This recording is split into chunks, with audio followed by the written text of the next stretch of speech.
Why, hello everyone, and welcome to this week's episode of 20 Sides of Failure. I am your DM, and these are my players. Hello. Hello. Welcome. Howdy. Hey. Hello. Who's going first to introduce themselves and their characters?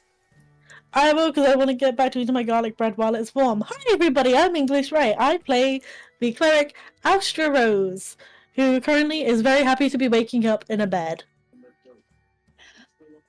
Hello. I'm Nura Nightingale, and I play the other twin, Aurora Rose, who is doubly glad to be waking up in a bed and clean. Hello, everybody. It's your friendly neighborhood Ness here, and I play Valdis, the Hexblade Warlock, who is just happy to be out of that fucking house. Hi everyone, I'm Mythical, and I am the voice of Saya Sombra, our shadow elven sorcerer, who is fighting the urge of saying, "I told you so, I found a house for us," but that's not in character, so oh well. Hey, I'm Dusky B. I'm currently playing the kid of the group, T.S. Starbane. I was currently sleeping in a hallway, just glad everyone's alive.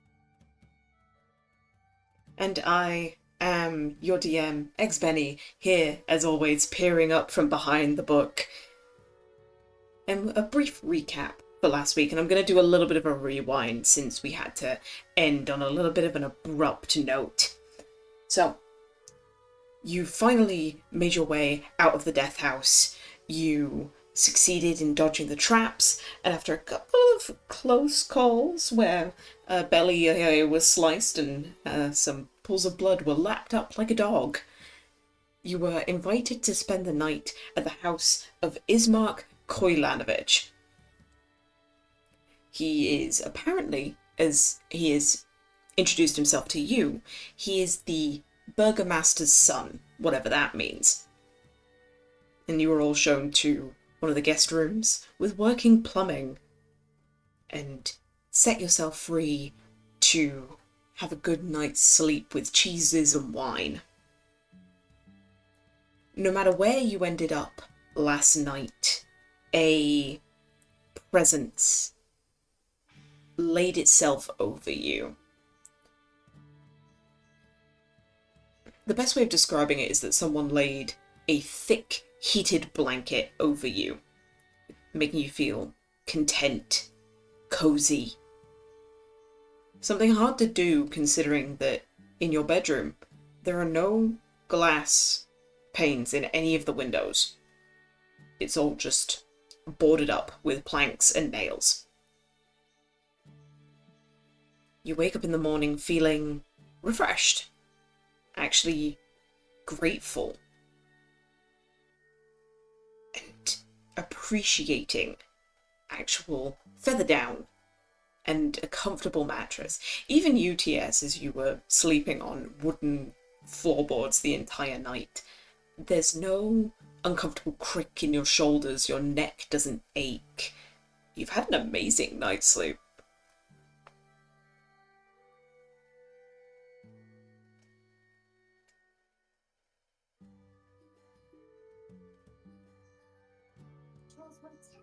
Waking up, T.S. is just gonna be slowly trying to creep back into the room to get to the plumbing. Take another shower. That is totally fair. I'd say, TS, it's hard for you to sneak in when Saya is awake and watches you enter the room. I'm just gonna act like they cannot see me and just assume they just sleep like that.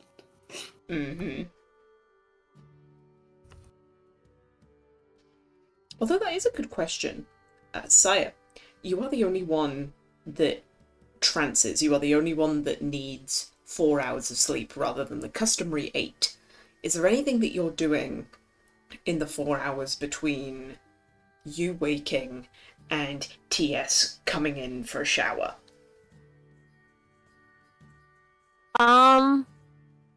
I definitely will say that before TS will have waken up, she would have showered, she would have washed her clothes. And then she probably would have done a little bit of investigating of the house, just kind of looking around, kind of looking over at everybody. But then I think probably just as TS would go into the shower, she'd probably sneak out to see if she can talk to Caleb. Okay. Because she wants to know more about this village that they're in and the werewolves, and she likes being able to like have her contact know where she is at all times so that he's able to help her when she needs it. Well, backpedal a little bit. How much of the house do you investigate?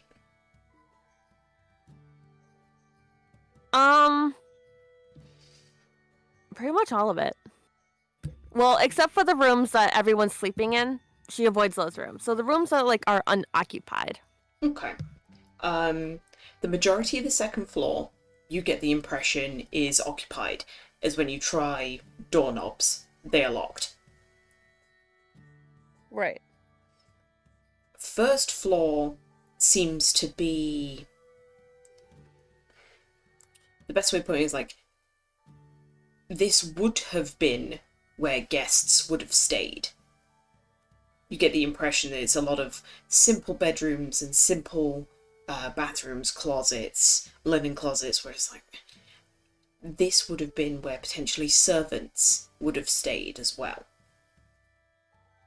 But every bedroom is unfurnished or in some state of disrepair. They don't seem to have been used in a long while. And then Oh, go on. Oh, I was just gonna ask, has the house looked like it's been empty for a good time? You're getting the impression that this house, whether it's been recently done or it's been here for a long while, there's a sense of upheaval. Things are tossed about. Furniture isn't necessarily where you would have put it if you were designing a house. There's a couple of rooms that have just been completely blocked off with wardrobes.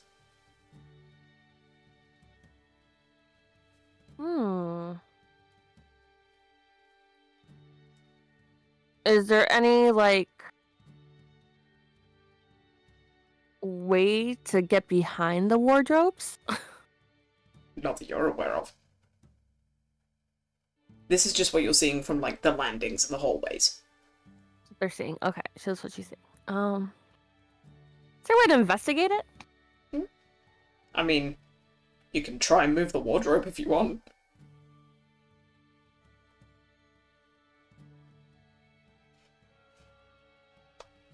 Yeah. Yeah, I'm kind of curious.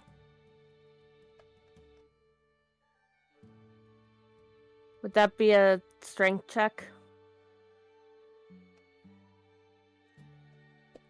Yeah, that would be athletics.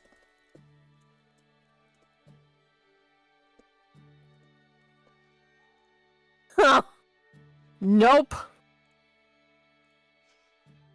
Okay. Yeah, no. You try to move these wardrobes and you get the distinct impression that this has been put here for a specific reason, and when you try to push it out of the way, it doesn't budge an inch. That's when you look down and you see that the, I guess you'd call it the feet of the wardrobe, like what it actually rests on the floor, they have been nailed into the boards of the wood.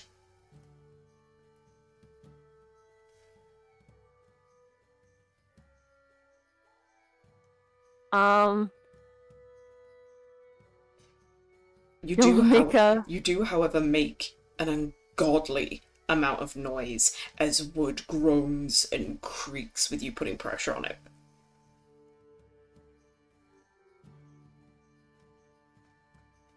that probably startled somebody.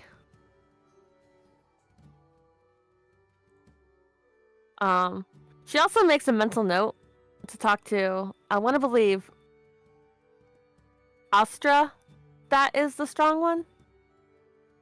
Or is it Aurora? That would be Aurora. Aurora, okay.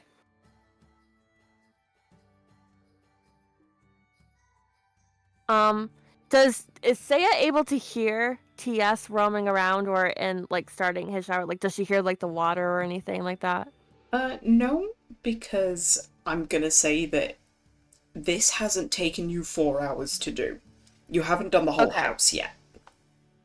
Okay. All right, so she makes a mental note about that, and she'll keep looking around to another room. Mm-hmm. You pretty great English. You pretty much explore the second and the first floor. So you're now on the ground floor where you came in the morning before, and you finally get to take in this house in a little bit more detail. It's not all shrouded in darkness anymore. It's not in darkness? No, because it is now the morning. It's now morning. Okay. Looking at the windows, you heard the comment of the windows being covered in holy symbols. So giving them a look, they are not holy symbols that you recognize. Don't get me wrong, they're very simple in their iconography, but they're not a god that you initially recognize.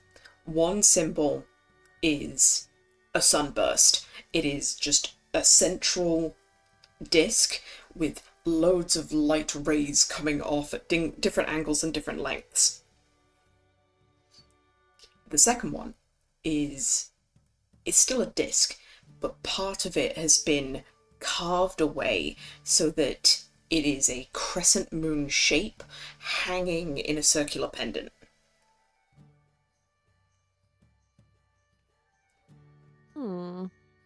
But both of these different holy symbols have been put in every window and doorway that you can see.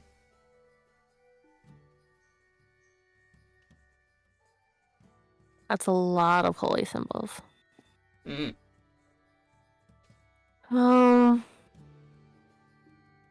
Okay, that's a question for Astra.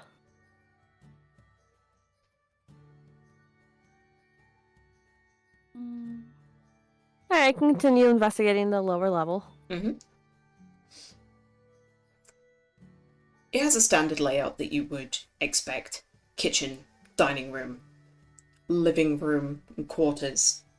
There is one room, however, that's been shut, and it almost, you check the mechanism, and it's the kind of door that is on a roller, so it slides back and forth, rather than swinging to and fro. And it's this door that is locked, but I would like you to do a perception check for me.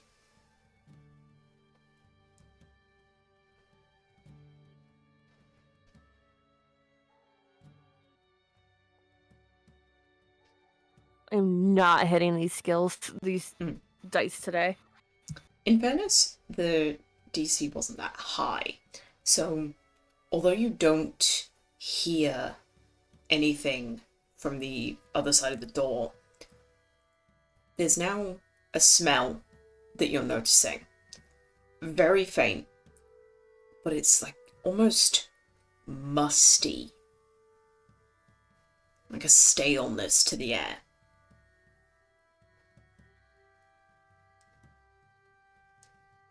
Oh boy. Um.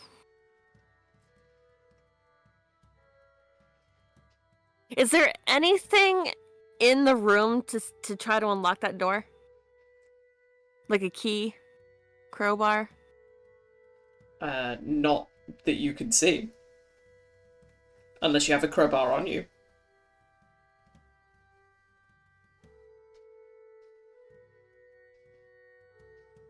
I do have a crowbar on me, actually.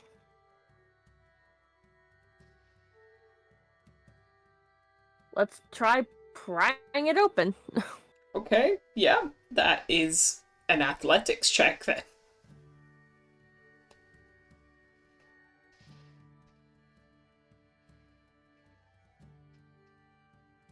Okay. Damn. You wedge the crowbar into between the jamb of the door and where you think the hinge would be, like for this lock, and all you end up succeeding in doing is chipping off a section of the door. So it's now very obvious that someone tried to pry it open. No, that's not good.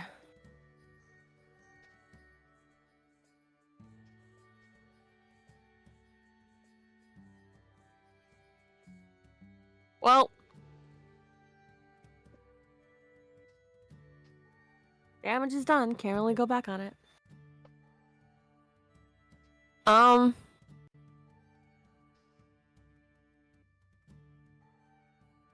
I try peeking through the door hole again? Sure. You've never actually tried to look through the keyhole, so yeah, you can do that if you want.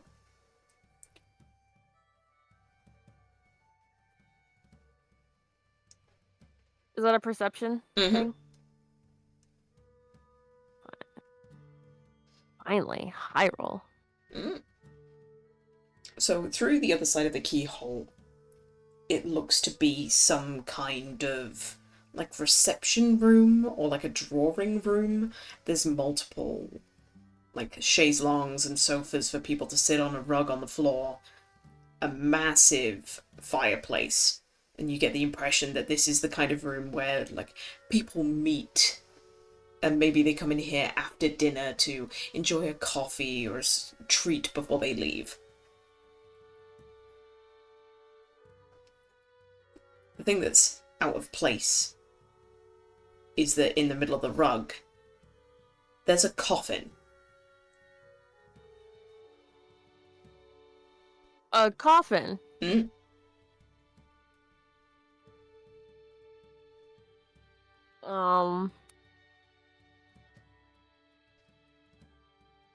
Okay. Is there anything in that room to put in front of the door to cover up the hole? In the, like, entrance hall area. The best that you've got is trying to find something to stick the piece of wood you snapped off back on. Yeah, I'm gonna try and do that. Try to put it back into place. Okay. I'm going to say a sleight of hand check with disadvantage because you don't actually have any kind of adhesive or glue to put it back.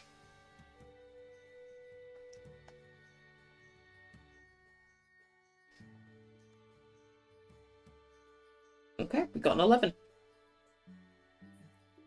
You've managed to balance the chunk back in the hole, but you know that it's precarious. Someone opens that door a little bit too quickly and it is falling back off. Oh, God.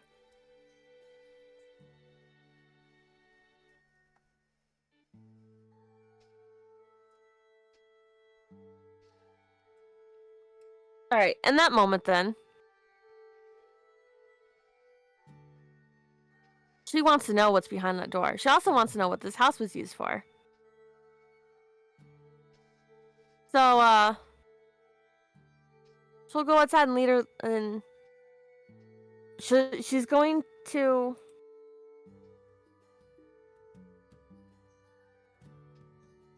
go outside real quick. Mm-hmm. got...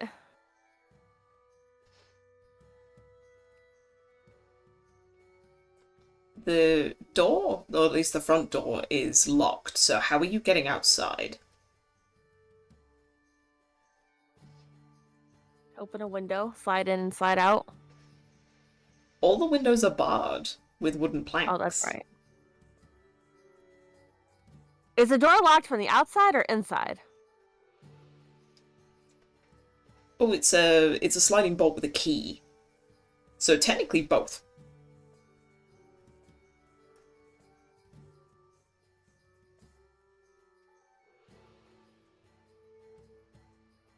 Oh dear.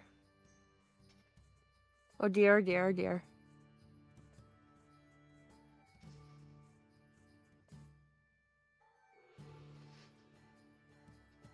Okay.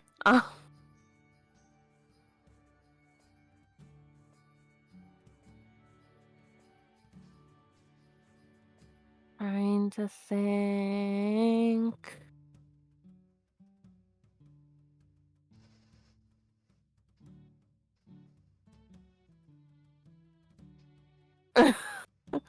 um.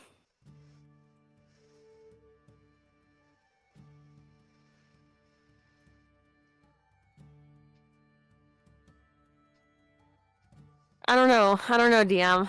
Hmm? She feels unsettled. Like she doesn't know what's going. She feels unsettled. Like there's something going on now that she's taking a look at everything.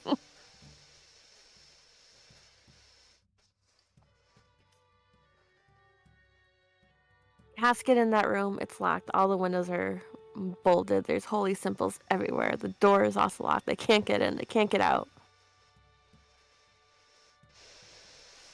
But also bear in mind that this is the equivalency of 4 or 5 in the morning? Yep. Yep.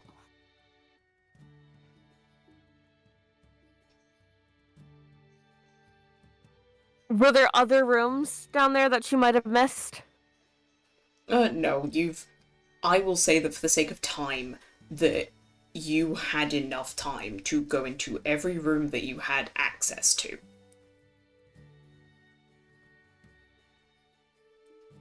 And it seems to be a homestead.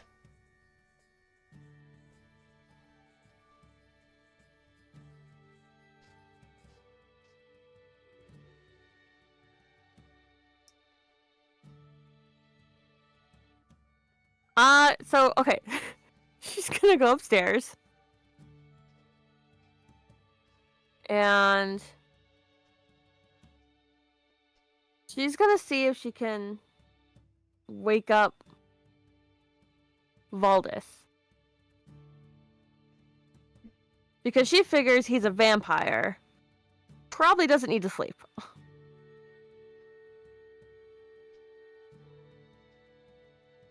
Okay. Valdez, you were sleeping in the window seat. Yes, I was. So your long rest is interrupted by Saya nudging you awake?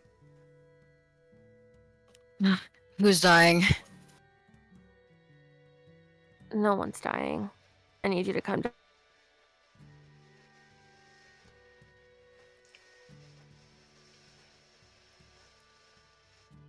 There's something fishy going on here. Everything's fishy.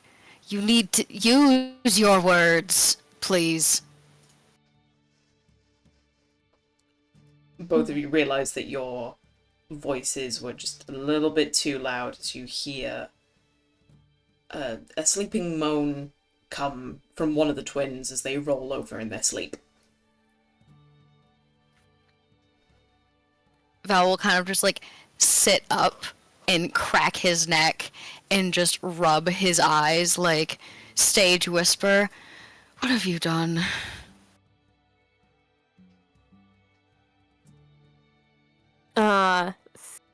Stage whisper back.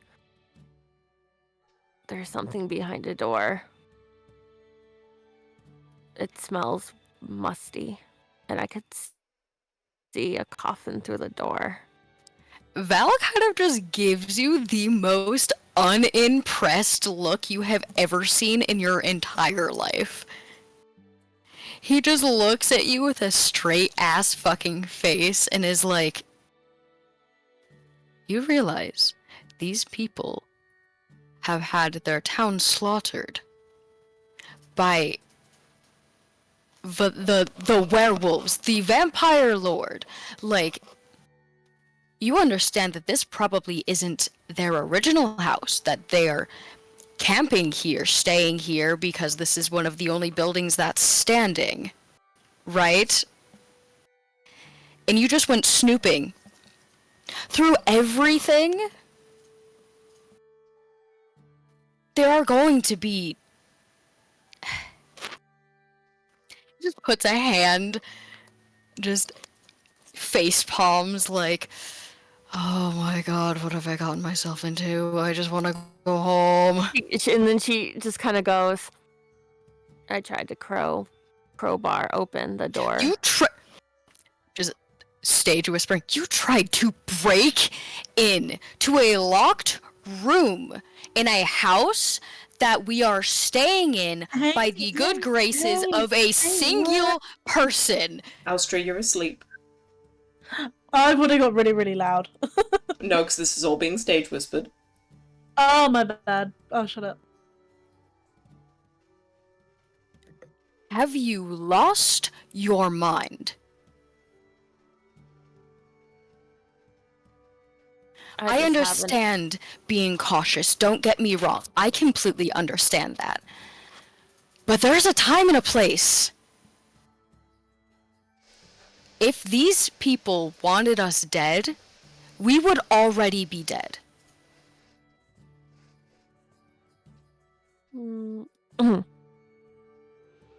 There's something very fishy about this house now that I see it clearly.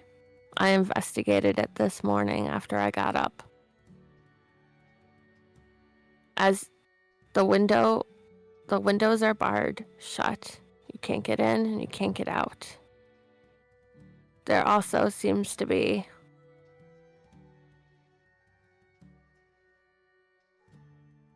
you found like doors behind wardrobes, right?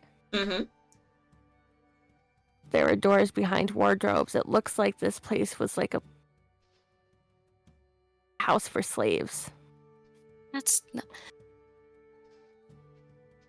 This was probably a bed and breakfast at some point. Like, you understand how ludicrous you're sounding, right? Of course, the windows have slats over them. They were being attacked by werewolves. You think glass will hold back a fucking wolf? I understand. I really, really do. He kind of just, like, turns to look at you. You just see bags under his eyes. I understand that you are trying to look out for the group, but you are making mountains out of molehills. We will leave once we are awake, and we won't come back. We have a mission, and this person was kind enough to be accommodating. Wow, you're the first group in how many fucking years to survive the death house? Welcome. Like, I don't understand. I really... And he just puts his head in his hands. Baldus, if you don't trust me, fine. Don't trust me. But you should look around the house for yourself and come to your own conclusions. I am going back to sleep. Fair enough. Good night. Fucking just He just fucking wraps what's left of his cloak around himself and just curls up on the windowsill, just muttering like, Mistress, help me. I'm going to claw my own fucking ears off. I'm going to throw myself out a window. Please, I just want to go home. I love how Baldus is getting worked up over it, and Nersea is just like, Yeah. Anyway, so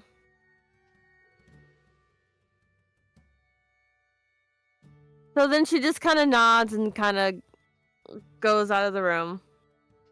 She's not gonna make him get up. She's not gonna fret. Not gonna fight him for it, but she sighs and maybe goes to the kitchen, see if she can make breakfast for everybody. If there's food there.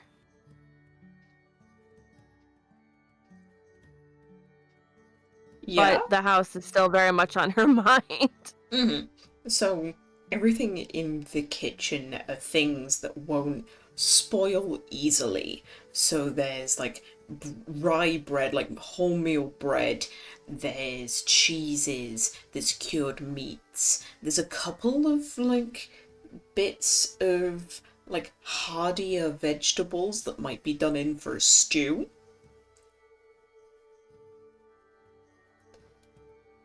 But everything here is like prepper's food. It's food that's gonna last a long time. It's food that you can put in storage and kind of forget about. She's gonna attempt to cook a stew. Sure. Everything in the kitchen is like usable. Pots usable, like there is a stove that is connected. So you're like, oh, campfire. I can do this. Yup. I'm just trying to think like what check it is to be like, make dinner.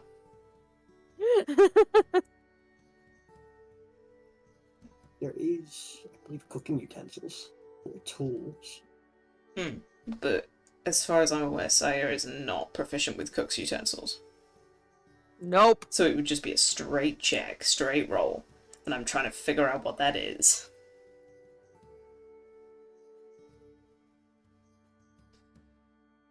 Considering the knowledge needed for cooking, maybe something like wisdom or intelligence. What I'm going to do is, because survival is I was about to say survival is wisdom, so we will say it's a wisdom check.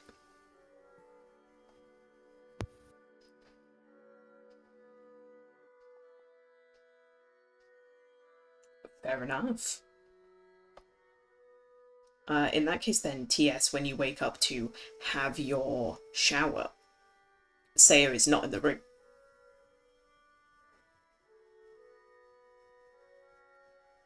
But it's not something you're really thinking of, as you want to have your shower and get it done quickly before anyone else wakes up. Not really, and Saya's known for disappearing. Given the first house that we were in. So yeah, it's just take a shower, get ready for the day. I'd say that the twins would be waking up next. You kind of are stirred awake by TS coming out of the shower. Just making Fair like enough. noises of the day. Fair enough. Aurora would probably actually be the next one to go grab a shower. It's Morning. Morning. Like stretch, like happy, content noises of like I'm in a bed. I get to be clean. It's green grass today, isn't it? Oh yeah, it is. And she just gets really, really excited, just like bolts into the shower. Remember, you have to do my hair. I know. It's green grass today. I'll do everybody's hair. Ask for consent first. Not everybody likes their hair being touched. I know. Yeah, she'll just for the sake of not fully like detail doing it, but yeah, she's gonna do like everything. She's gonna wear that like nice little like performing clothes that she's got. She's gonna like do her hair, like brush out her hair, do it up all nice. Well, actually no, she would leave it down, etc., etc. Just going the whole 9 yards on all of it. I'd say, Valdis, you do get the full long rest, but you are begrudgingly woken up by hearing the twins, like, call back and forth to each other. Mm-hmm. He'll kind of just like, you know how when you wake a cat up from a really deep sleep and they kind of just like sit up and look at you like you've murdered their firstborn child? And then they did them long stretches. Yeah. Yeah, that's Val. He just like lifts his head from the side of the window and just blearily looks around and just big fucking yawn, full body stretch like, I didn't get enough sleep for this shit. Morning. Good morning. You want your? I know you're not big on being touched, but do you want your hair brushed? Do you want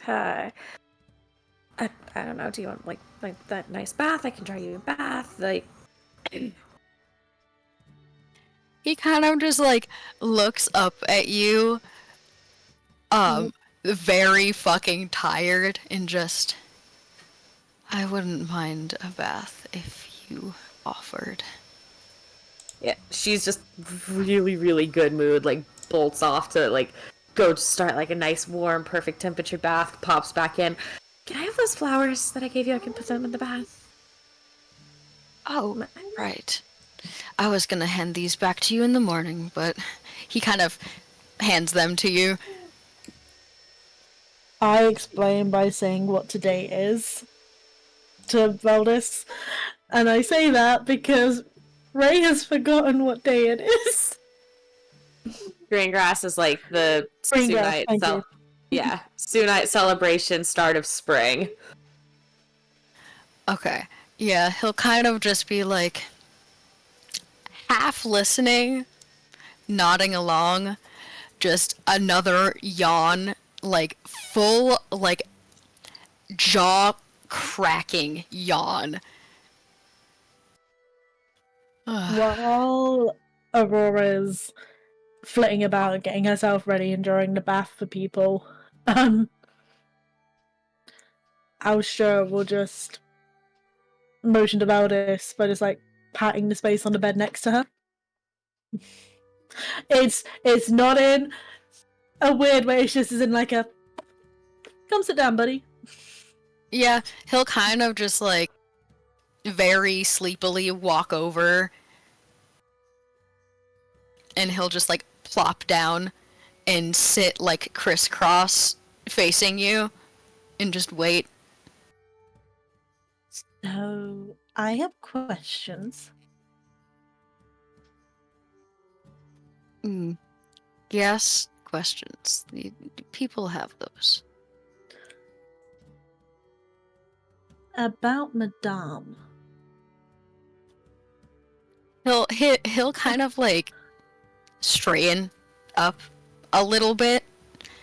Like you've got him interested. What do you I can't say much because I also don't know too much, but I will answer whatever questions I can. tell me everything. Like what did she do? What is she? Well, she is definitely not mortal. I can assure you that. She is a being of higher power of some sort. She mostly has dominion over the night. A lot of corvids and owls are mostly how her animal representations. Corvids and owls. So crows, magpies, ravens.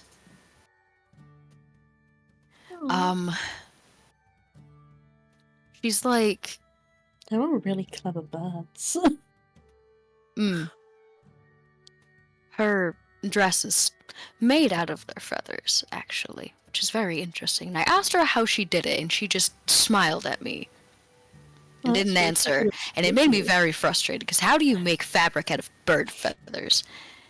I think it has something to do with having to be really, really careful. Like, you know, the quill part of the fabric, you have to be really careful when you like use a needle to sew it, and you have to be really careful so as not to like do it too many times, where like you cause the two holes to go into one or split it.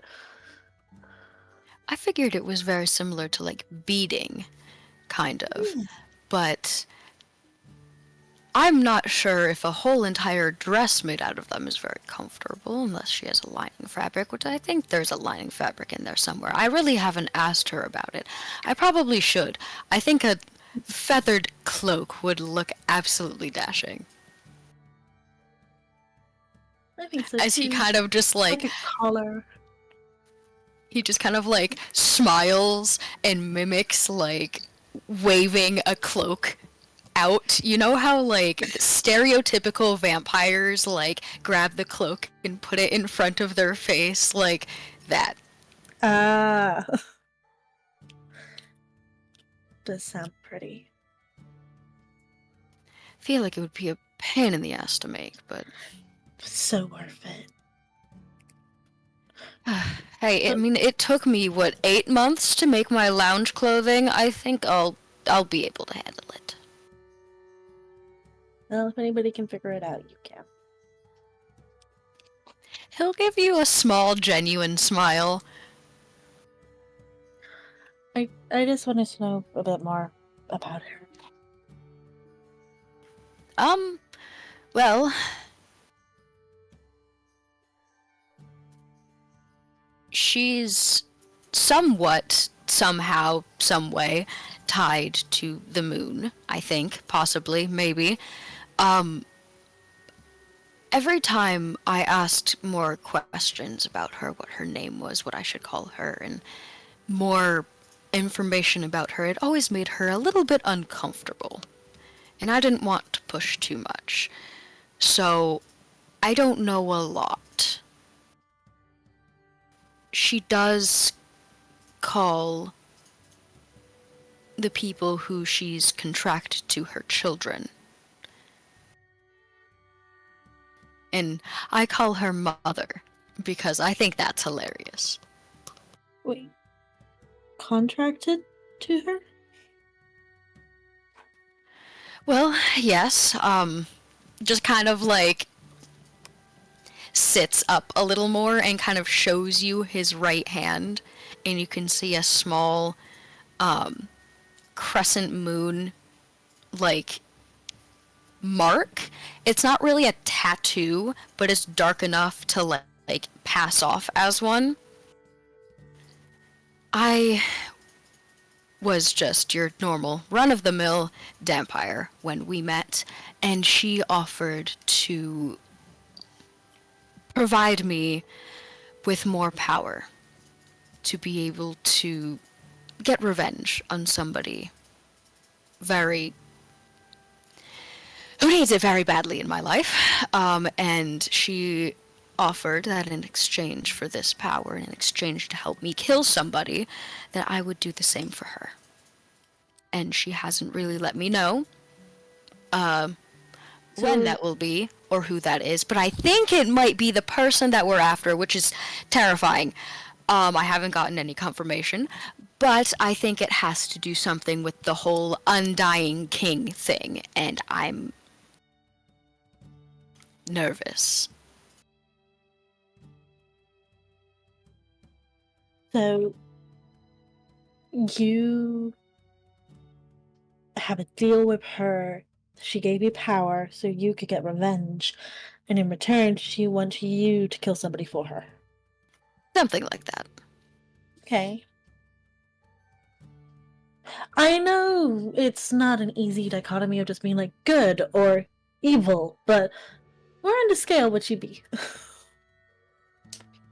He kind of just blinks, and he's just like, she's been very nice to me. I mean, brought me back to life. Yeah. For God's sake, like, has she treated me a- nicer than anybody ever has, and provided me comfort and somebody to talk to when I got lonely. So, she seems pretty good aligned to me. Is she a goddess then? Just honestly shrugs his shoulders. He has no fucking clue. Hmm. Possibly? Something like that.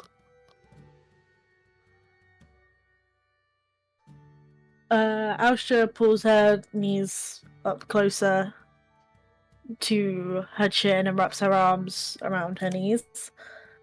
Throughout this whole thing, she has been looking at you intently and has like been hanging on every word.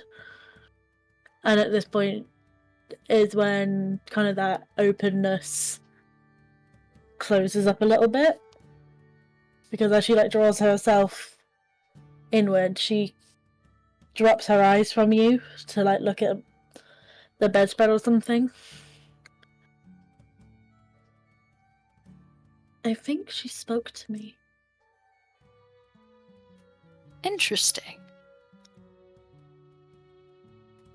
May I ask what she said?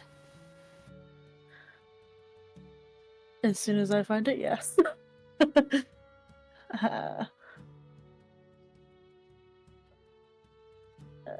Because I do have this written down somewhere. I'm just trying to find it.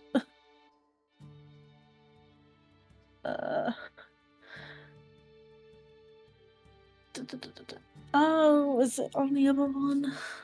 It might be on the other one. Sorry, when you deal with two different accounts. It's all good. How can you hope to lead everyone back to the light when you do not know how to manage the dark? Take Yeah. my blessing and may it aid you in your journey. Well, that definitely sounds like her.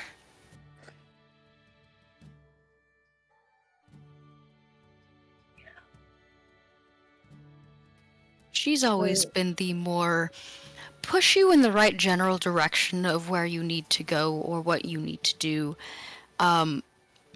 Helping slightly from the sidelines, but not getting too involved herself, you know?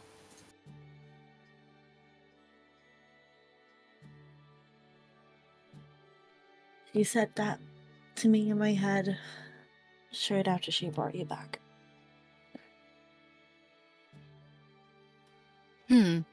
Interesting. And now I can see really, really well in the dark. Like, really well. Like, I could see good in the dark before, but now I see, like, amazing. He kind of just, like, half smiles and, like, he does the very, like, awkward shoulder pat where he's trying to comfort you, but he's like, am I fucking doing this right? As he kind of like pats your shoulder. Literally, that's like a small chuckle again. You're doing good. I've never done this before, so You're doing great. it gives you like a nervous smile.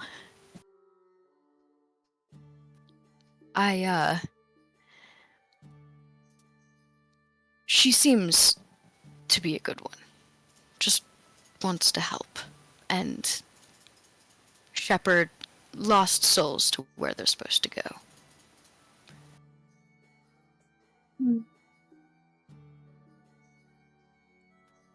And she thinks you're worthy enough, obviously, as he kind of like points to your eyes. I don't feel like it's much to fret about. I don't think it's more fretting. I think it's just more I wanted to know more about her. So that she wasn't just a big mystery in a beautiful dress. He kind of just like chuckles. You and me both. Listen, I want to know how she keeps that headdress on, and how heavy is it? Because if it's on, like, all the time, 24/7, you know how heavy that must be? Her neck has to have incredible strength. I mean, But she moves with such grace. she is quite dainty. As this conversation was going on, TS is just gathering all the pieces of the cloth that were cut off people's clothing to get them washed. That were used as pretty much makeshift bandages. Oh, right, I forgot about that. Just be aware, We're TS. coming back over to Valdis and just like holding out the pieces. Like, was this here? Or was this somewhere else? He'll kind of like look down and be like, "Oh, right. I completely forgot about that. You doing all right?" As he kind of like gently takes the like strips of cloth from you and kind of like pats the top of your head. Can I have that back, please? Just hands you the strips of fabric back. Gonna cast mending. I was literally about to do that too. Gonna whisper into his teddy bears as what looks to be a spectral hand with a ethereal thread and a sewing needle will stitch back. If it succeeds. And it does. But just a warning, TS, if you're wanting to go wash the bandages, then that means you walking in on a naked Aurora having a bath. Nope, not doing that. They're not washed. We would warn him. That's Don't go fine. in there. She's bathing. Probably praying as well, but mostly bathing. Yeah. Either way, she's naked. Listen, I've been covered in blood before. It doesn't bother me. But thank you. And how did the... He kind of just looks at you with very wide eyes, like... You don't have to sew yourself. You can just get some ghost thing to do it for you.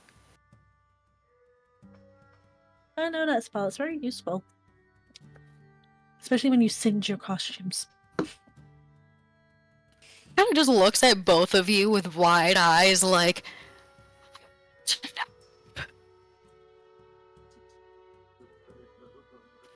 Just, if I didn't have to sew anything by hand. Well, that's like, we can only mend it. We can't create it. Oh. Well, I mean, that's still pretty useful. Yeah. You make it, we keep it up. I swear, you lot are full of surprises. Some of them welcomed, and others not so much. Just looks around an empty fucking room for Saya, like, nope, she ain't here, okay. ATS? Yeah. Do your bears have names? What's that? Your bears? Your stuffies? I don't know what you call them. Do they have names? They do. Is it a secret? Yes. Okay.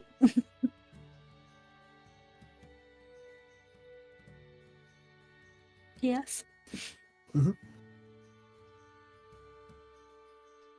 I want to ask a question, but I'm scared the question might be upsetting. And I don't want to upset you. You can ask. If I don't like the question, I just won't answer it.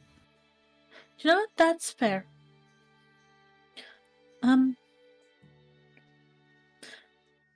Where are your family?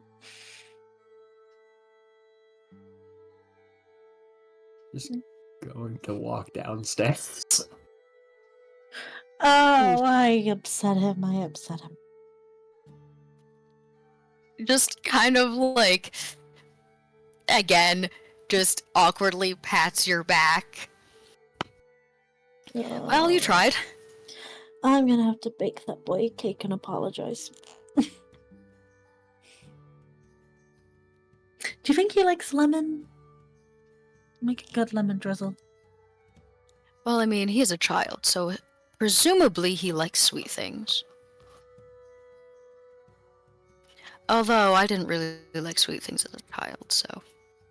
You know what? Never mind. Don't listen to me. I don't know anything about children. We weren't allowed to eat a lot of sweets. Only on special occasions.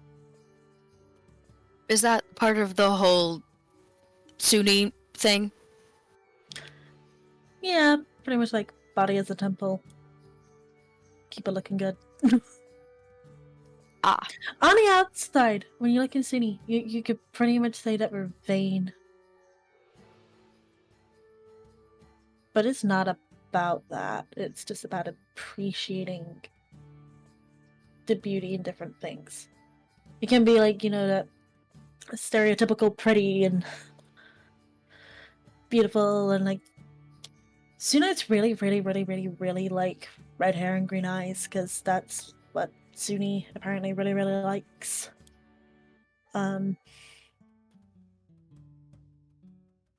it's being able to appreciate the beauty in different things, like maybe in a work of art or in a song or in a poem, or in my case, fire breathing. Val will kind of fire just like breathing. lift an eyebrow, like cork an eyebrow, like, okay, now you've got me intrigued. Fire breathing. How do you? Okay, listen.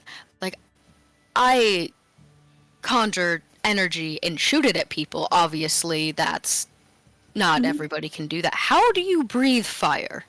Oh, it's like, okay, so fire breathing is like a form of entertainment. That's the kind of entertainment I do, along with like all the acrobatic bendy stuff.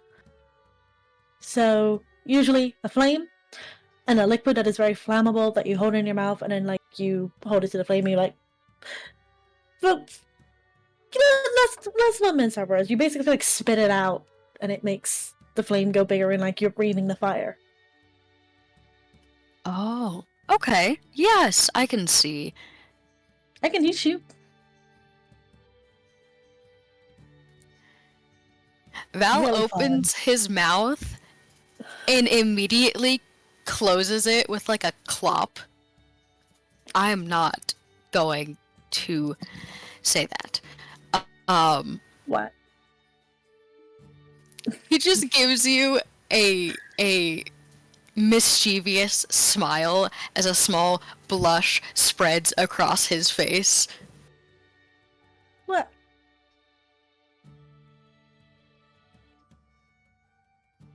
Listen, I might be a bit crass at times, but I like to think I'm a bit more classy. And I feel like that might be a little bit out of pocket at the moment. I'm confused. I was going to make a sex joke. You realize that we literally grew up in pretty much like a very sex positive family, right? Okay, you know what? Fair. And there's also like a child, but he's downstairs, so I mean, I guess I can be. The child is left, you're fine. Cool. I don't spit, I swallow. There we go. That's what I was going to say. Oh, okay. You know what? Going with the sex thing, do you know what? That's fair, you don't want to make a mess. But with fire breathing, you need to spit. You cannot swallow that. I feel like that would be a bit painful. Painful, doesn't taste good, will make you throw up. Yeah. Lovely. Would not recommend. I'm guessing this is from experience. So, in the sheets, swallow. In the streets, spit. Val will kind of just like put his head in his hands like good-naturedly, as you can see like his shoulders bouncing. Oh gosh. What have I gotten myself into? He kind of looks up and like moves the hair out of his eyes. Well, if you can teach me fire breathing, then I will teach you whatever you would like to learn from me. Sewing. Sewing? All right. Yeah. It would be nice to have more than just walking clothes and performing clothes. I will teach you all that I know. Although it is mostly self-taught, so there are probably more industrial ways of doing things, but I've only ever had thread and needle to my name. I go into my pack and I pull out the square yard of cotton cloth and then the 3 square yards of linen. Val will kind of just like, well, assuming Aurora's gonna take a while, I guess we can do this. He'll like open up his tailor's kit, or weaver's tools, I guess is what you would call them, and he'll hand you like a spare needle, and he'll just start going over the very, very basics of like a slip stitch and like a box stitch and how to do this type of stitch with this type of fabric, and he'll like show you and like practice with you until Aurora gets out of the bath. She makes some comments like, oh, this is actually kind of similar to a stitch we use in medicine. Interesting. I will keep that in mind if any of you are bleeding out in front of me again. Yeah, this is similar to the running whip stitch. This is useful. This will also keep most of your clothes from fraying. The blanket stitch is also very good if you don't want to hem anything, but you still like to keep that like rustic, lived-in type of look. What was the blanket stitch? Is that the one that goes around the edge? Yeah. Okay, I think it's... Yeah, this is the one that's really, really close to the whipped running stitch. The running whip stitch. This is really close to it. Interesting. It's very good if you just need to throw something in there quickly and you don't really have the time to make it pretty. But yeah, this, very useful. Hey, if it keeps somebody from bleeding out or organs inside of bodies, I am here for it.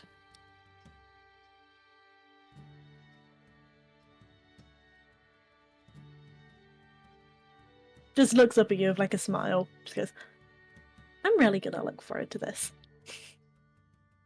He'll give you like a good-natured like bump of the shoulder. I mean, I can say you're at least one person that I like. Everybody else is debatable. He'll just like throw you a very sassy smile. Like he's not being serious at all. So I won't tell all the others, I'll break their hearts. Just keep this between you and me, but I think you're my favorite. Really? And he'll kind of just give you this like schoolgirl-esque like hand behind like hand in front of his mouth like mock giggle. Probably when they're like mock giggling is probably when like Aurora comes out of the bathroom then. And she is like perfectly happy, like she is as clean as she can possibly get. Absolutely sparkling clean. Spotless. Basically. Squeaking. Basically. Like even like all the dirt and gunk under her nails and everything just scrubbed away. Close to godliness. Yeah. Yeah, no, she's got her hair all brushed out, like getting the natural waves and everything, just flowing around her shoulders and all that. Just, all right. Ostra, you wanted me to do your hair, right? Valdis, there's a bath waiting in there for you. Oh, thank God. I need to get this blood off of me. She does run really good baths. Enjoy it. he'll kind of like set the little needlework down, and he'll basically be like, this is what I want you to do for homework so you can practice your stitches. And then he'll go and like thank Aurora as he's going by, and he's just gonna fucking lounge in that bath. Good lord, man's needs a little bit of relaxation time.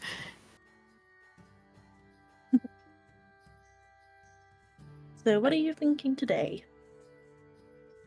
Well, for me, I wanted to go talk to our host and learn more about him. And since it's the start of Greengrass, I was hoping maybe they would have, given the look of the house, I was hoping maybe there'd be some poetry or some sort of like literature, something that to read and learn and enjoy. I meant with my hair, but sure. Oh. Well, it's Greengrass. I was gonna I can leave it down and brush it out, and just kind of motions to her own hair. I think I want some of like the front part just pulled back a little bit, just in case anything else crops up. But you did plan it last night, so it is nice and wavy. Right. Yeah, she'll basically do it where just like the front bits, like, oh, they do it all the time in like those historical shows where like the woman's hair looks like it's pulled back and half updo, but if you look, it's just kind of like pinned up. It's not fully back. Mm. She'll do that. So basically, it's not falling in her eyes. I feel bonita. Good. Yeah, that once huh? Maybe. Hey, you see what Valdis is teaching me? And like holds up the stitching. Ooh. Oh, right. There was that looks very, very nice. Oh, that's his one, so of course it looks really nice. And then like you see hers, and like it doesn't look bad, but you could definitely see like this is a beginner.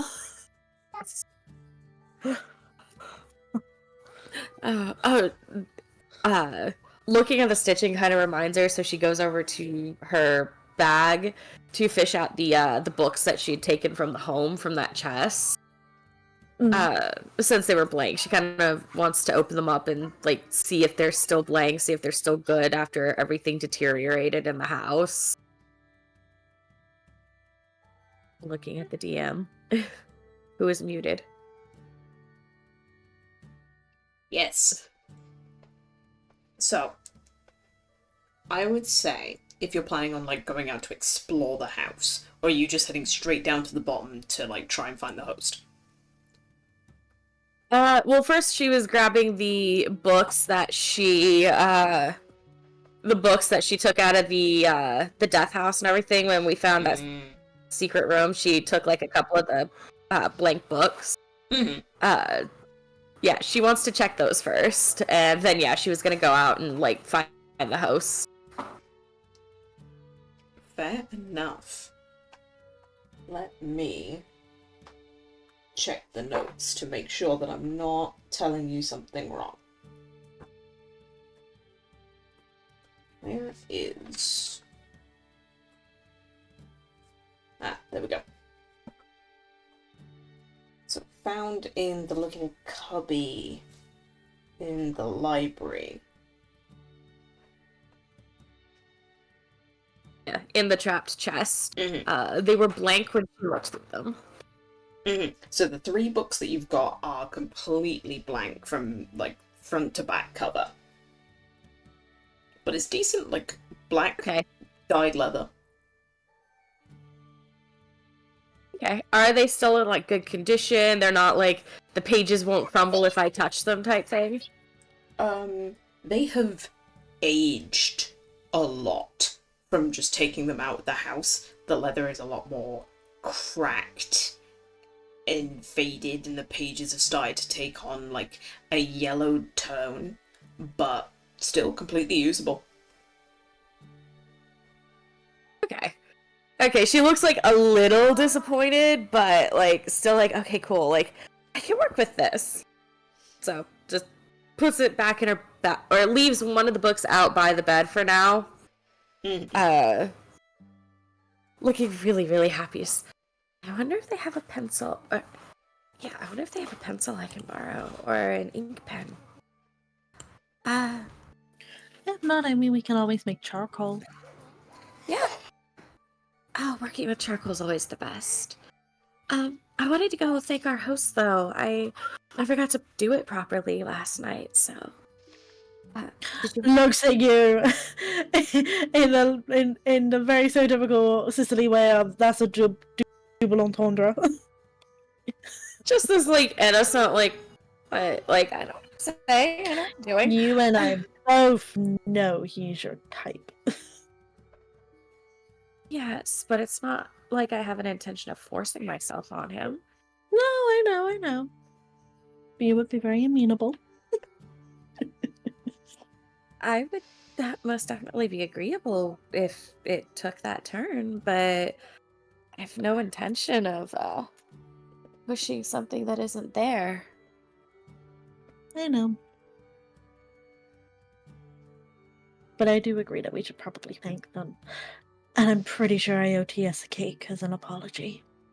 Oh dear. I said I wanted to ask him a question, but was scared that the question that I'd ask him would upset him, and he said if he didn't want to answer the question, he wouldn't. He'd stay quiet. He stayed quiet and then he walked out. Oh. Well, I asked him where his family was. Well, do you want to come downstairs with me then and look for TS and speak with Ismark? Yeah. Alright. Yeah, is there a chance any of them had started smelling the food that Saya's been making? I'd say that TS is the first, because obviously he gets down to the floor first. But then yeah, as the twins finish their conversation and they head out to go find Ismark, they will also start to smell it. So we'll go a little bit back. TS, you head downstairs and you can smell this like earthy, brothy smell coming from the back of the house.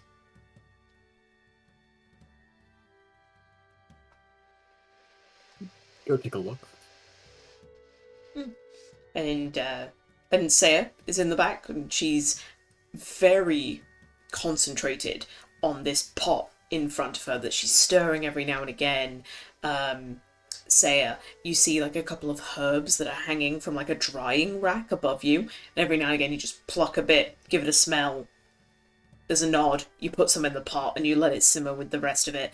You are essentially like making a herbed like vegetable stew with a couple of bits of like shredded pork to like go in with the vegetables. It's gonna be like pretty hearty. Yes, we'll grab a chair and just kind of like pull it up to sit next to Saya.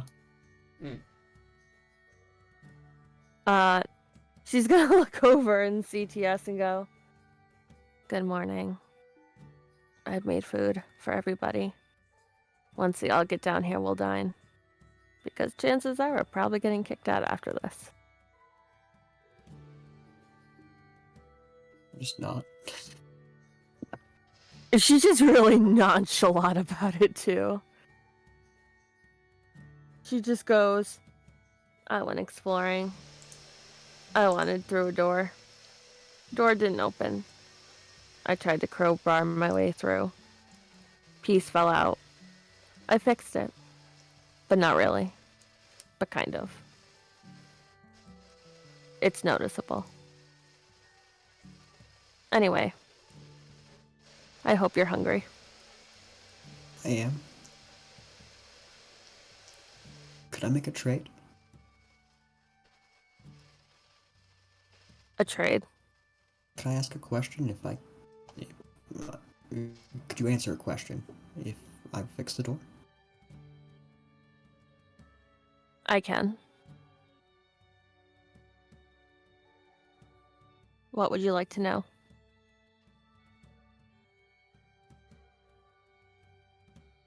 is it good to keep a secret? If you think it's not one to share? Or you're scared of how people would act if they found out?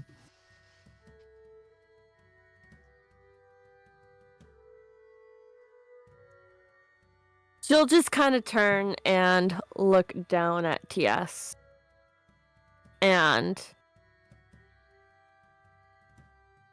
But she'll keep stirring while she can.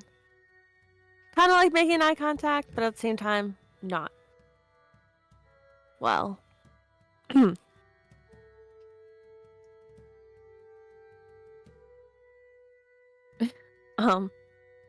She'll go, that depends on the reason behind the secrets. Everyone has a secret that they wish to either keep for themselves or to tell others. There's no law of saying that you should share the secret or not. It is entirely up to you. If it's weighing down on your mind, sometimes it's best to let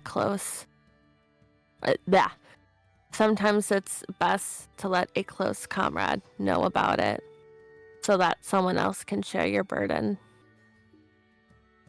But if you're keeping the secret for the right reason, as to not hurt anyone,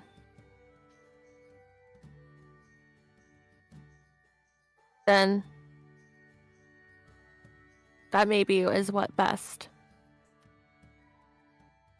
Are you keeping secrets, TS? Where's the door that you need fixed? In that room over there. So she's gonna get up and start looking for that door. She just points and looks back and keeps stirring. And then she's gonna go, I wish there was more meat to put in here. And some side dishes. But I can't leave the house. None of us can.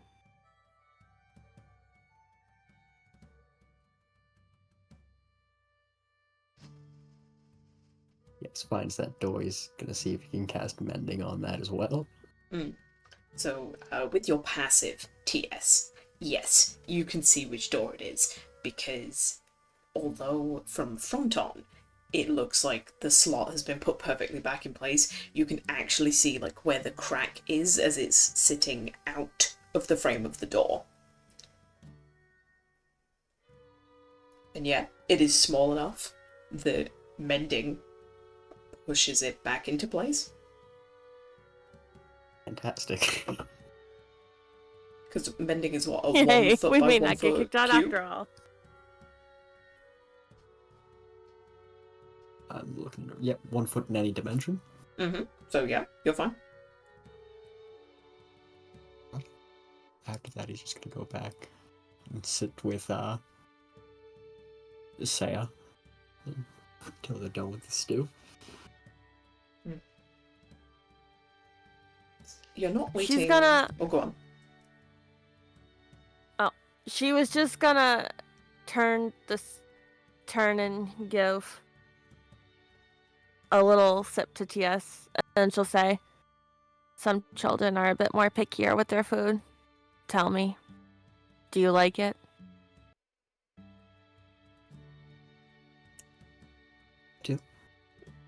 I'm not that picky with what I eat.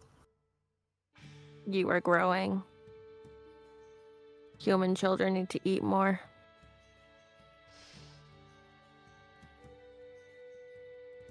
And she nods and just goes back to stirring.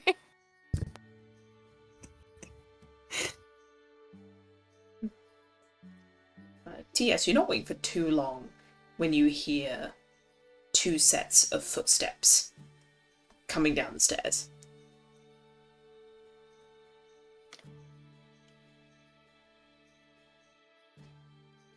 Do you think they're through here? I have no idea where we're going in this place. I don't know either, but I'm sure there's someone downstairs that can help us. Do we hear what, like, the general kitchen shenanigans, or? I'd say that you can follow your nose. Okay. We follow our noses and we get to the kitchen. Oh, hey! Oh, what'd you cook? One sec. Actress actually has food in her mouth. I'm sorry. No, okay. A brief good? intermission. Sorry.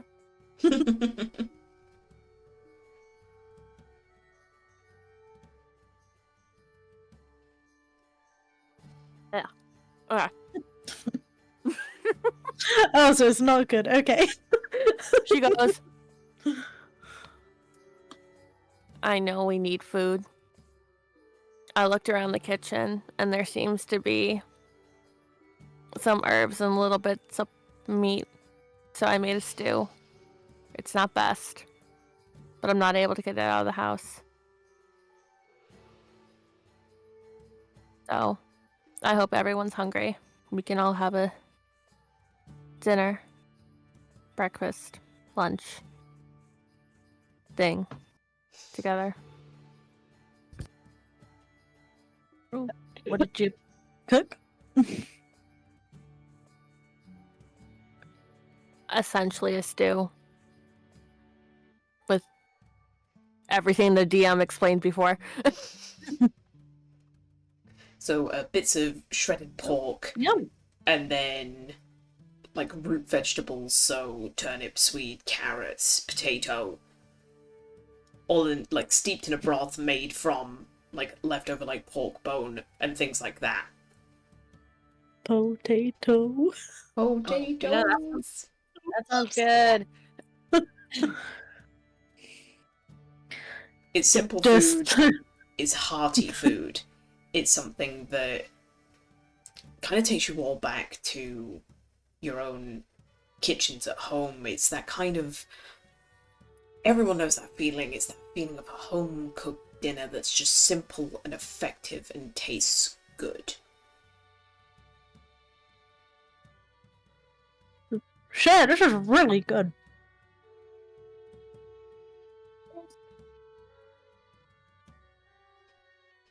You're welcome. I'm glad you enjoy it. I learned from my mom. She a good cook? I thought she was. Oh. I'm sorry. Don't be. That is life. It happens.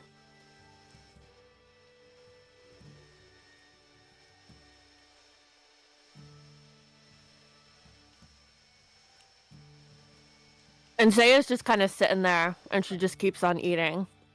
Does everybody like lemon cake? I've I not love- had it before. Well, you know I love lemon cake, but I'm gonna go find Ismark.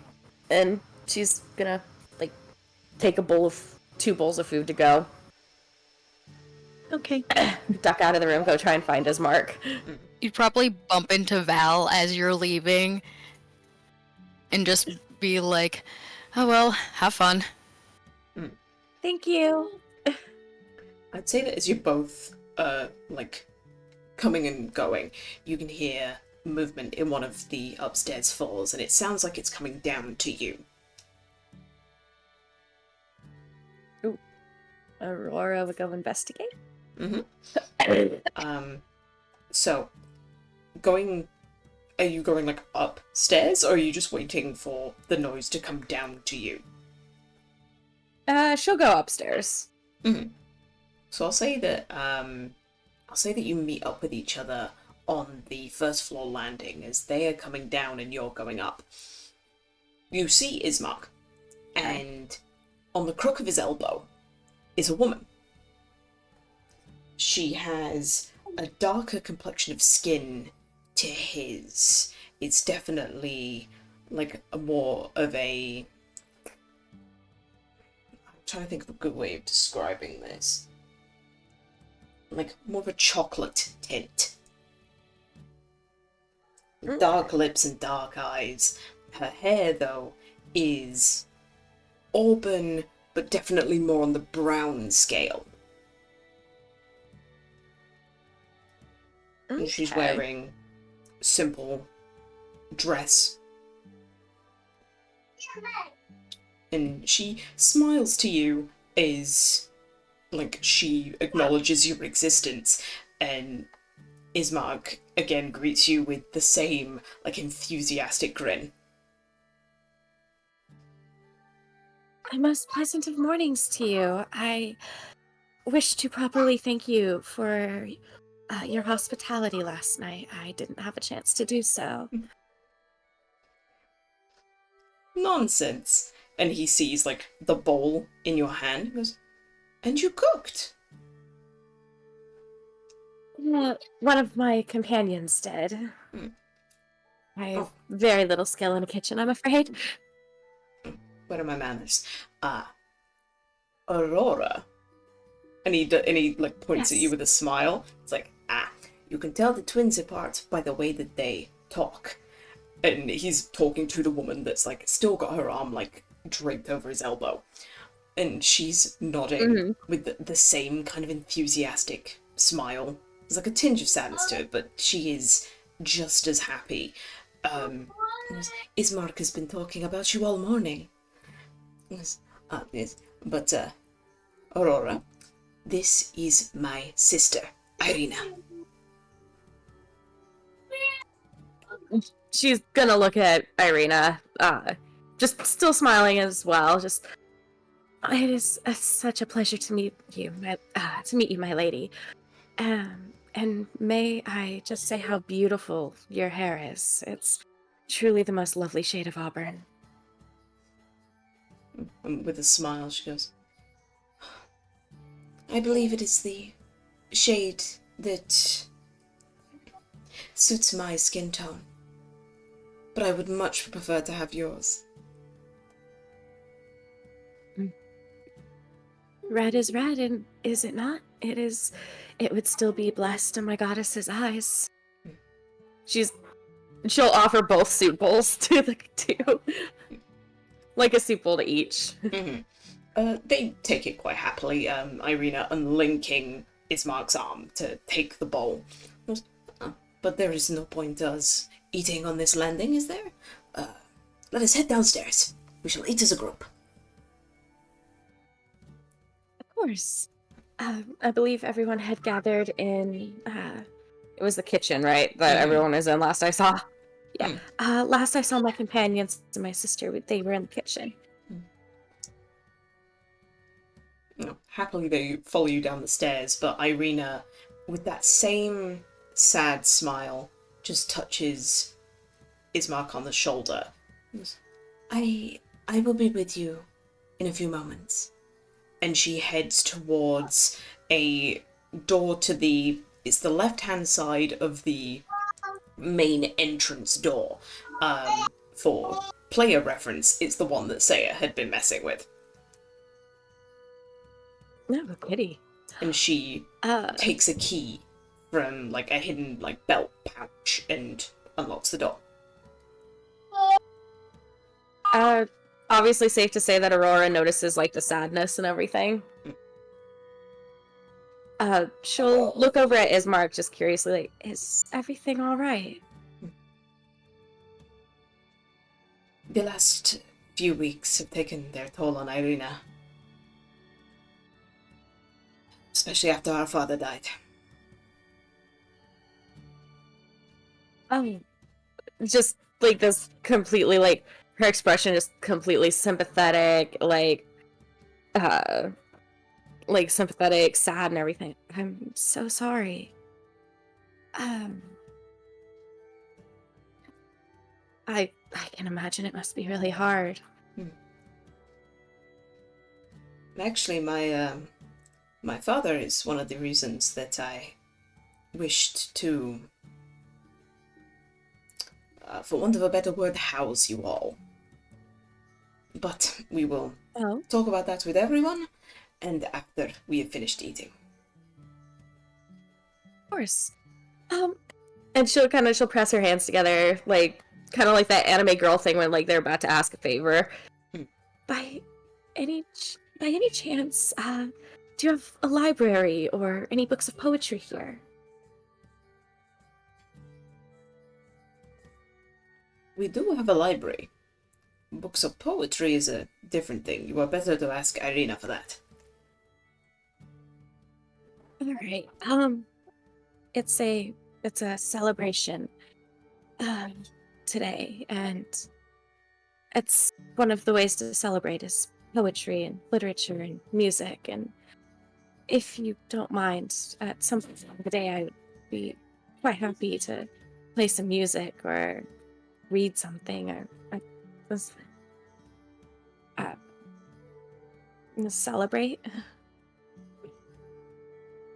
I'd say that they've now walked close enough to the kitchen where all of you hear Ismark say, "Oh, well, if it is a day of celebration in your culture, then of course, we will do what we can." Thank you. It doesn't need to be anything grand, but thank you. We're simple folk here in Barovia with very little, joy. But we will do what we can.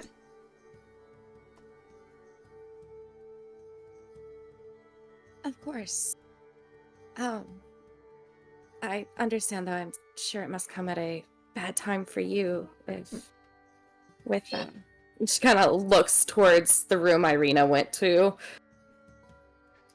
With your loss, I apologize if something too joyful isn't quite in order right now. Of course not. And he is saying this like as he's taking a seat at the table and acknowledging everyone with a wave hello. Happiness and joy and liveliness is something that needs to be brought back to this house.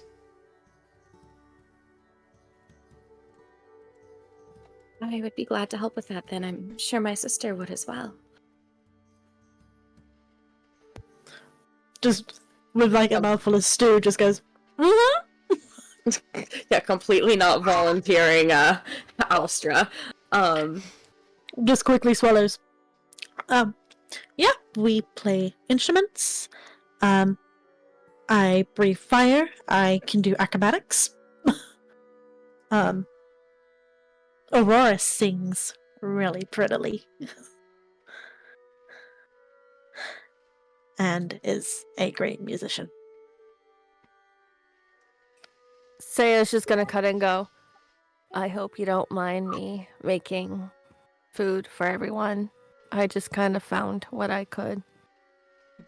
Of course not. She grabs herself a bowl of stew. If anything, you have taken a job off of Irina's plate, and for that, I appreciate it.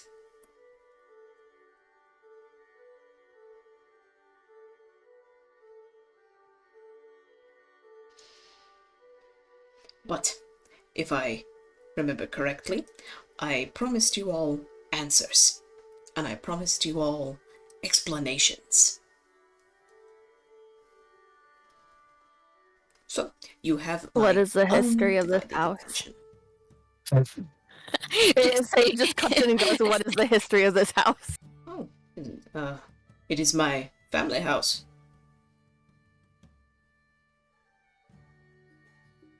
Like, this is our house.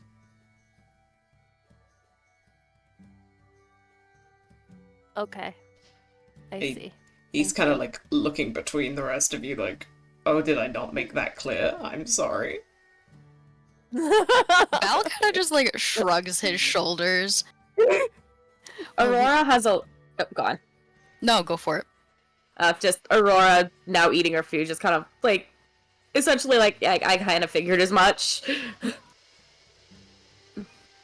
We were talking earlier last night about the whole werewolf attack, why everything is boarded up, and who this undying king is and what is his problem.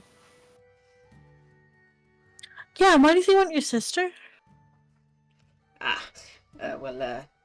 To answer the first question, and he, kind of just points to Valdis, is that the ever-loving king, ever-living king, Strahd.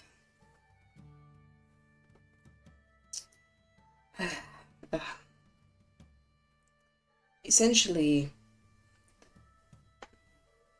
Barovia was a country all on its own. And then Strahd came. He and his army took the area.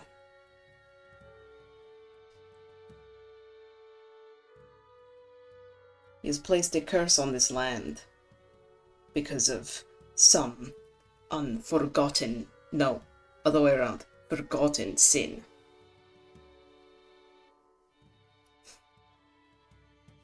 We Barovians pay a price for whatever that sin may be.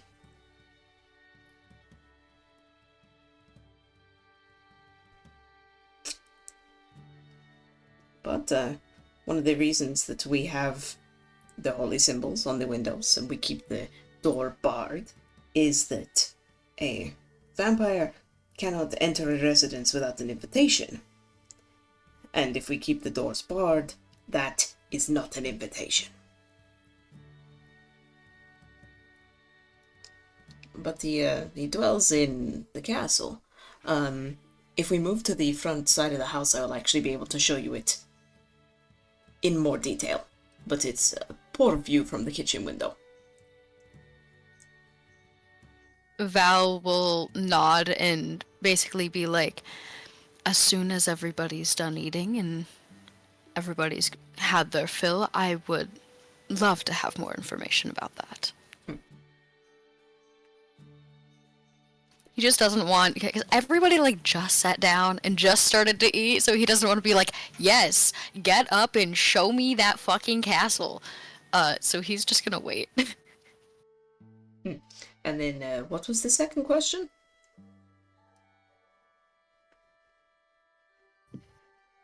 What does Strahd want over your sister? Yes. There is no easier answer than he wants her. He wishes to take her and make him a part of his cabal. Ugh, I hate it when a man can't take no for an answer. Yeah, consent is a thing. Which is why I wish to enlist your help.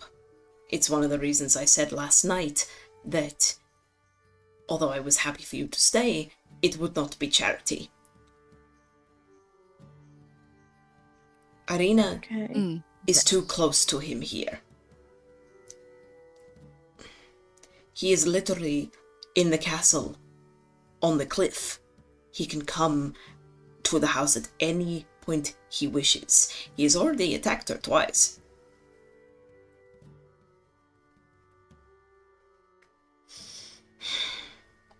I want to get Irina away. I wish for her to go to the town of Valaki, where at least she will be away from his influence and from his immediate presence. But she refuses to go. Sorry, just player question. Where does he want her to go? To the town of Valaki. Is that spelled exactly as it sounds, or? Vallaki. Valaki. Okay.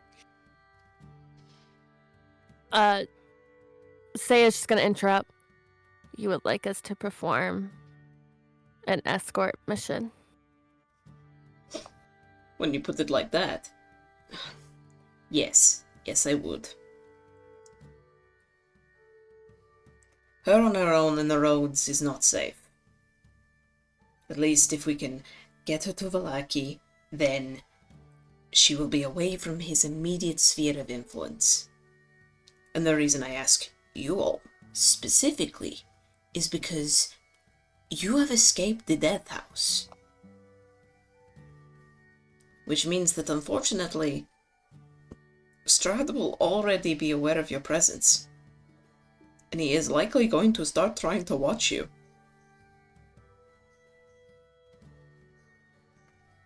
Val's nose just wrinkles in disgust.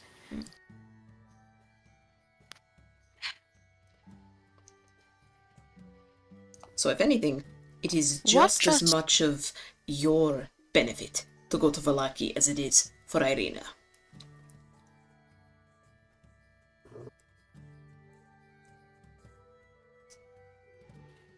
When you say watch us, do you mean send scouts, or does he have some way to see everything going on?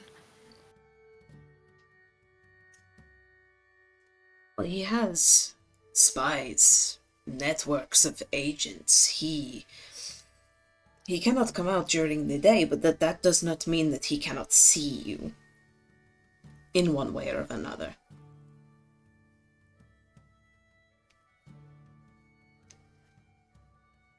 So we will need to be as inconspicuous as possible, try to sneak her out.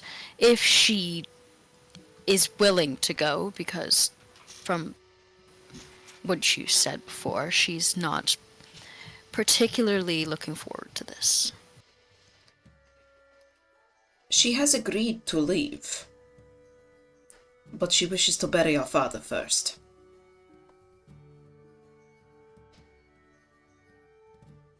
Well, if that's the condition, then I don't see why we can't help. Well, I figured that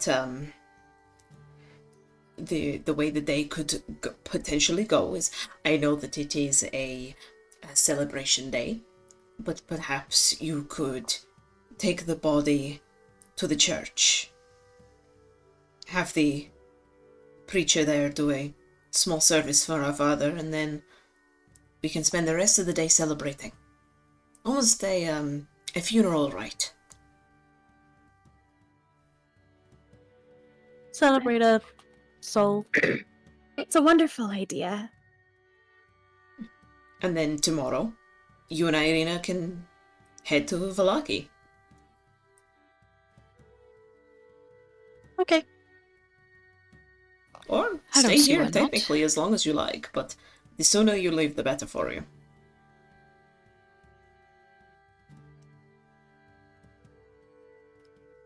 I think trying to stay underneath Strahd's detection as much as possible is probably the best course of action. Once we get everybody settled in to the next town, then what's our plan? There is We can't. a church there. A church that has one of the patron saints guarding over it. I believe that there, Irina will be a lot safer.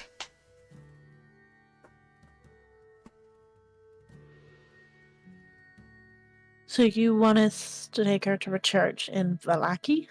I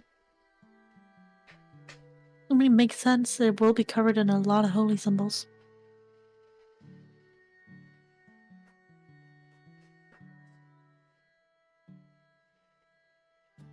My hope After is we simply that... successfully... Go on. Sorry, go ahead. Ismar just looking at Austra. It's like, all I hope is that once she reaches Vallaki, she'll be beyond his reach. I've heard assertions that Vallaki is well defended.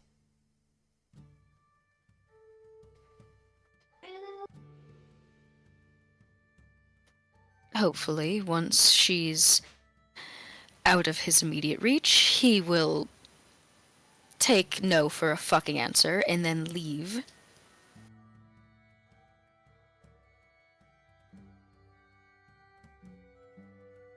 That way nobody else has to die for nothing.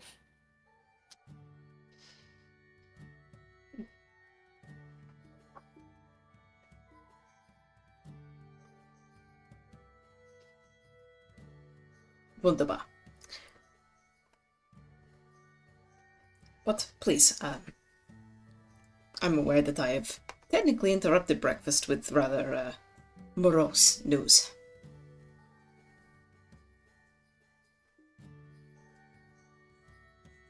Well, after breakfast, let's kick her down to the church.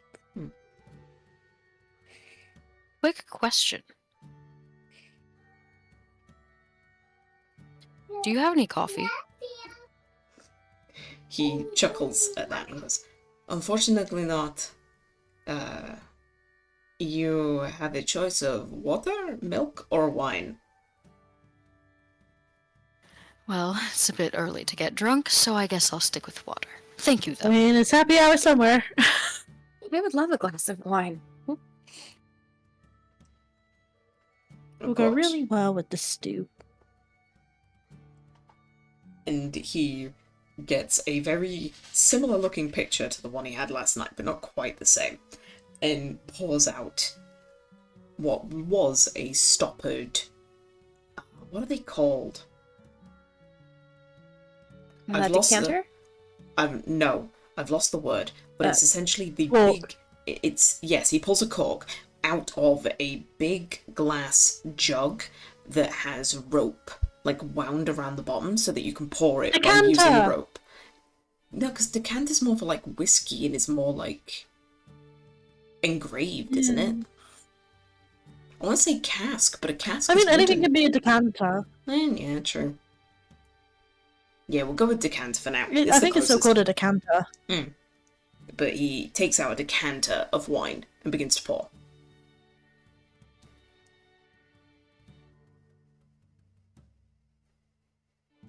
To your dad. Drink. The safe travels of getting a damsel in distress out of Dodge. And he'll just shoot it back.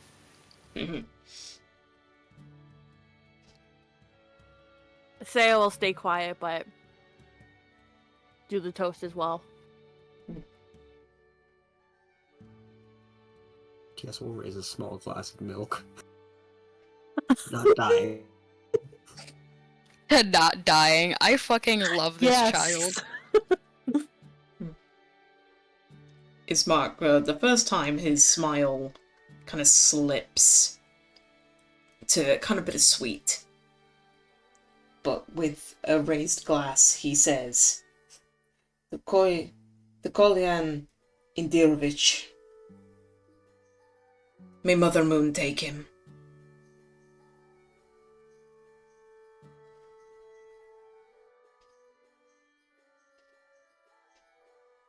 Aurora would echo the toast. Yep. Look at each other and we're like, salute. Yeah, also mentally just like mentally adding onto it in her head without wanting to like cause offense by saying it out loud.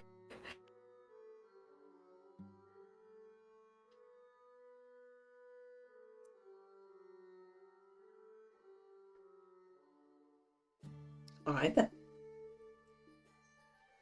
Drinks are had. Food is eaten.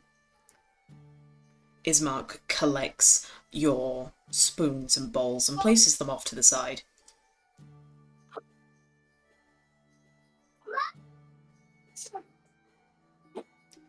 Gestures for you all to follow him as you head back through the house and into, like, the main entranceway.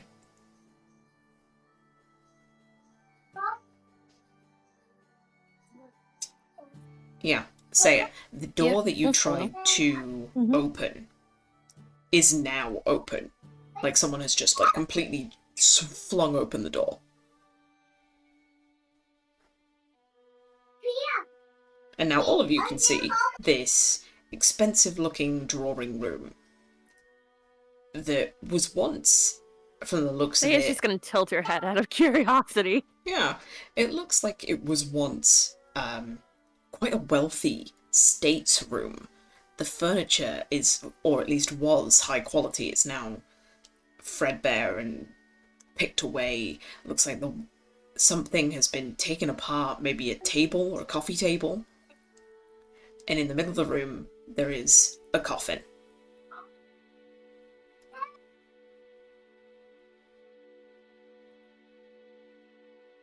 Irina, some of you meeting, well, most of you meeting for the first time, has been decorating the coffin with what looked to be wild flowers, but also what you now realize like is the fusty smell is coming from has been decorating him with wild garlic. Mmm.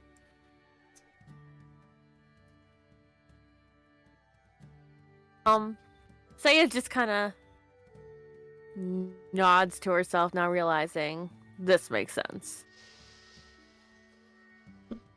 But she's very, like, keen about it. Like, she doesn't draw too much attention to herself while doing it.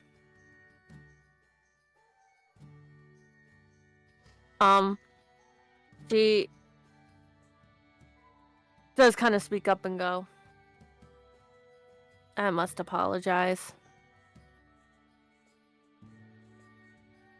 And she just goes, after the house that we were in, I nearly thought something was up when I smelled this morning.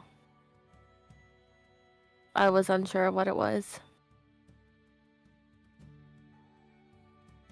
So I had suspicious thoughts. But she doesn't say that she like tried to open the door knowing that TS had fixed it. Mm. Both Ismark and Irina like nod their heads, kind of accepting that truth. You will have to forgive this smell. As Irina looks lovingly down at the corpse of her father. He has been dead for a couple of days now.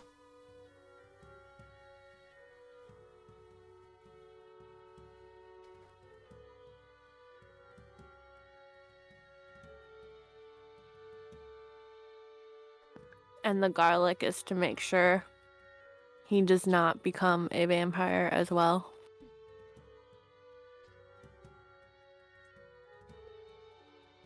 Oh, he cannot become a vampire. He did not die from the vampire's bite. It was more to abate the smell.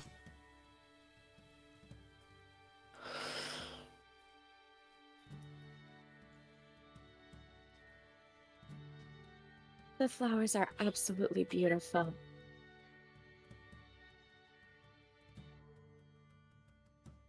Gives you a soft smile and like bows her head as a thank you.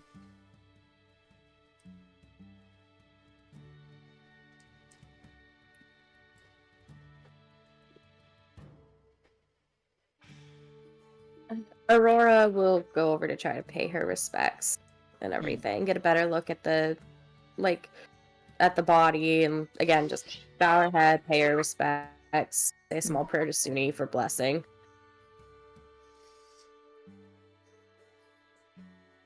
I will let you roll either a perception or a medicine check, and they will tell you two different things. Ooh. Let's see. Well, I don't have proficiency with either, so we're going to do perception. Mm. Oof. Rip. This was obviously some kind of elder statesman. The clothing that he's wearing, although they're simple, they have been well made. The boots he's wearing, very much like Ismark's, sturdy, made for travel, and hard ruggedness more than fashion. You can tell that there probably was some kind of a scabbard, like, attached around his waist, but because of the way that the clothing has been pinched. But he's no longer wearing his sword.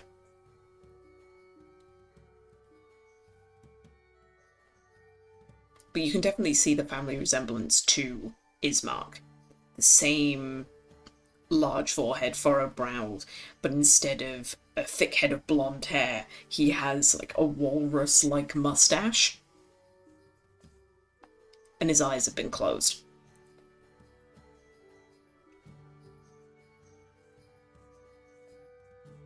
I see where you get your good looks from. Did he travel a lot, your father?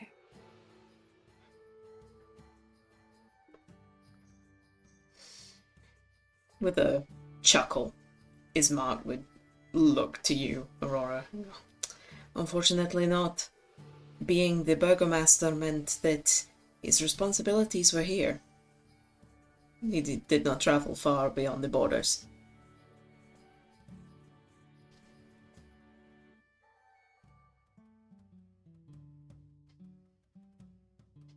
I see.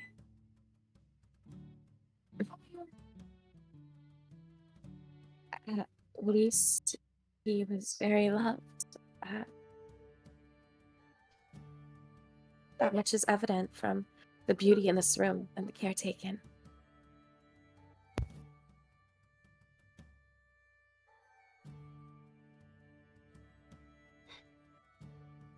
Right. Are we all ready? Yes. Just make sure you have 2 coins on you to put over his eyes before they bury him. Ismark, like, pats the side of his belt where his coin purse is. I have that covered. Okay. And then Irina, Just kind of shocked, is like, "You are not ready. You cannot go out without the medallion." And there's this very quick, like, sibling rivalry, like, kind of spat, where he's just like, "I do not need it." "Yes, you do. I'm going to go get it." "No, don't go get it. I'm going to go get it." And, like, Irina runs upstairs.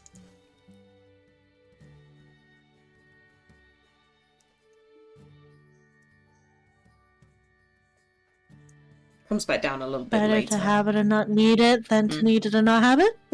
Yeah. She comes back down a little bit later, with the best way of describing it is like a mayoral necklace. It's 2 bands of gold with discs like in between the 2 bands, and then another disc like hanging off the bottom.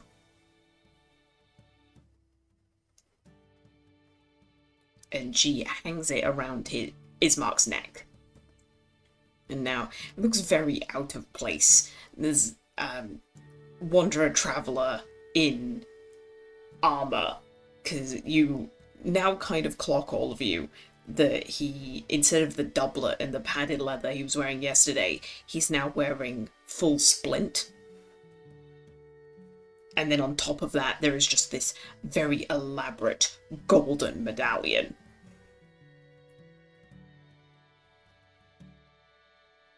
Very interesting fashion choice. I believe it's indicative of his title.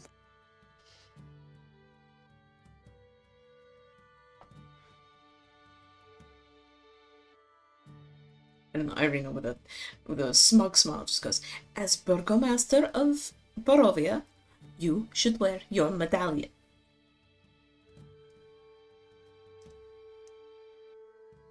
Looks to Modus and just mouths, "Told you." He kind of just shrugs. And you all see, for the first time, Ismark, he looks uncomfortable. This entire time he's had like a breezy air to him, quite carefree, A little bit of sadness here and there, but that's to be expected given the circumstances. Now he looks uncomfortable in his own skin. Oh, poor guy. Would it help? Would it help if the rest of us wore armor as well? It wouldn't help. It wouldn't. It obviously wouldn't help with your position, but it would help otherwise.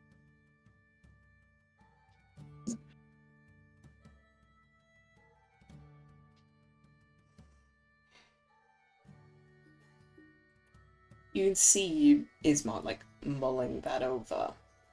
I mean, if you truly are.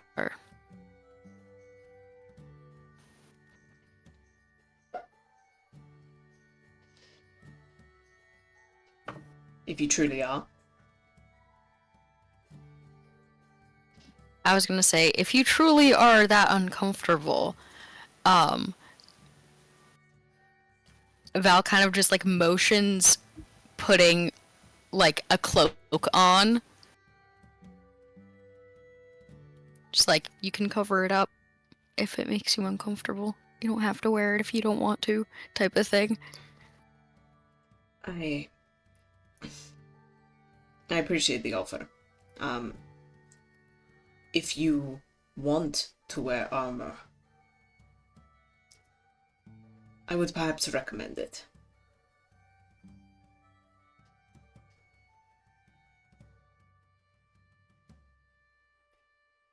No one has been brave enough to help me take my father to the churchyard, and there are reasons for that.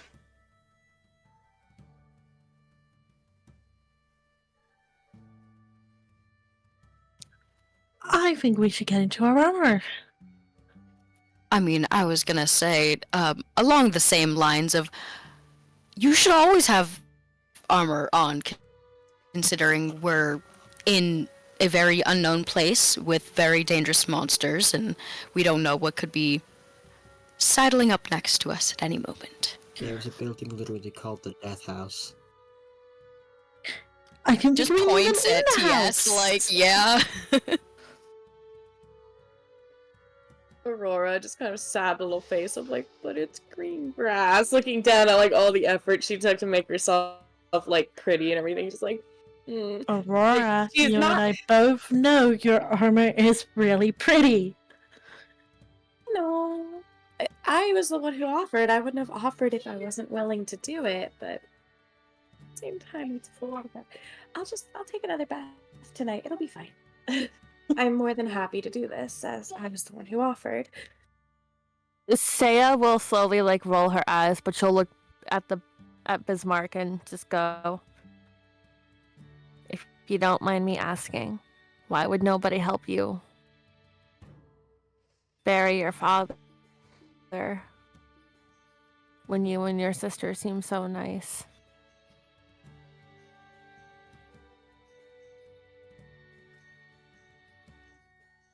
The... DM, you're muted. Oh, am I? Think. I didn't think I was, but fair enough. Unless I dropped. I can hear you perfectly fine. I can hear you now. Just before, I couldn't. It could have been me. I mean, to be fair, from the looks of it, Discord on my end has a very low connection, so we'll see how that goes.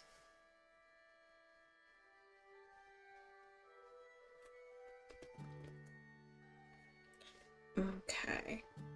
Okay. What was I saying? See, lost complete track. No. The people, of this town, due to our proximity to Strahd,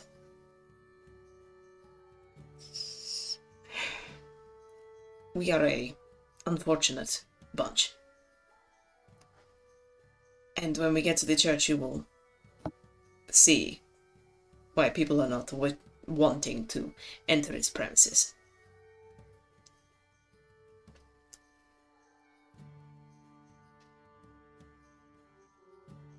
Saya will just kind of nod. Keep in mind. But yeah, the girls head up to put armor on. Aurora, make a perception check for me.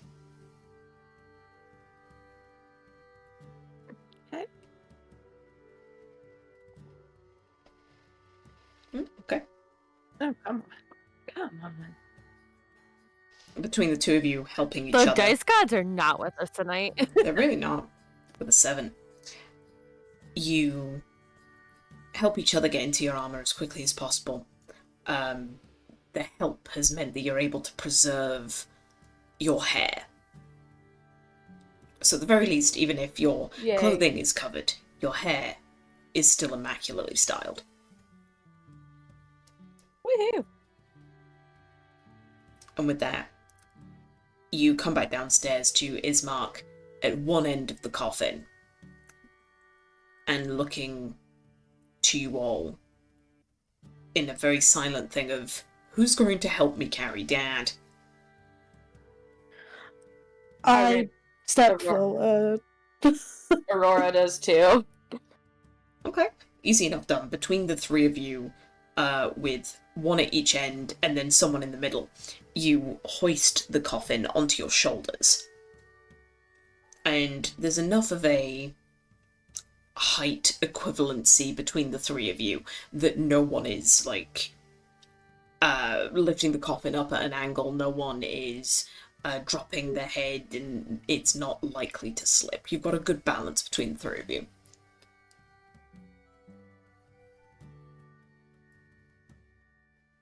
And with that, Irina goes over to the front door and unlocks it for you all. Opening the doors into the front yard. Hey, yo.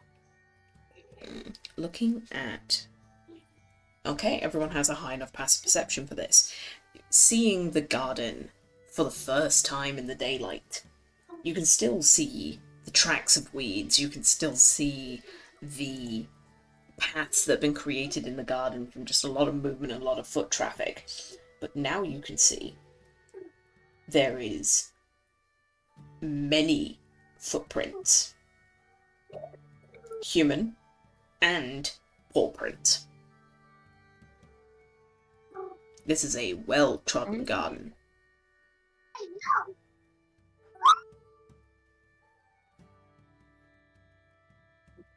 But with Ismark at the lead, he begins leading you through the village of Barovia. Moving up the path towards the centre of the town, you hear off to your right a woman crying to the point of sobbing coming from one of the houses on the right, and you just see Ismark wince but carry on. He begins to lead you into the town square and then takes the branch that heads north away from the tavern and from the mercantile and brings you to the outside of the church. It's a slight incline up to the front door, and it's nestled in the roots of a pillar stone. This church has obviously weathered the assaults of evil for centuries on end, and is worn and weary. A bell tower rises towards the back, and flickering light shines through holes in the shingled roof. The rafters strain feebly against their load.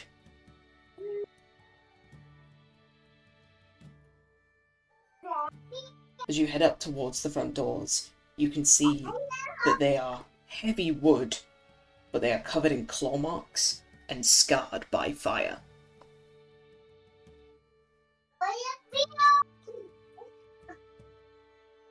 And I can actually bring you over.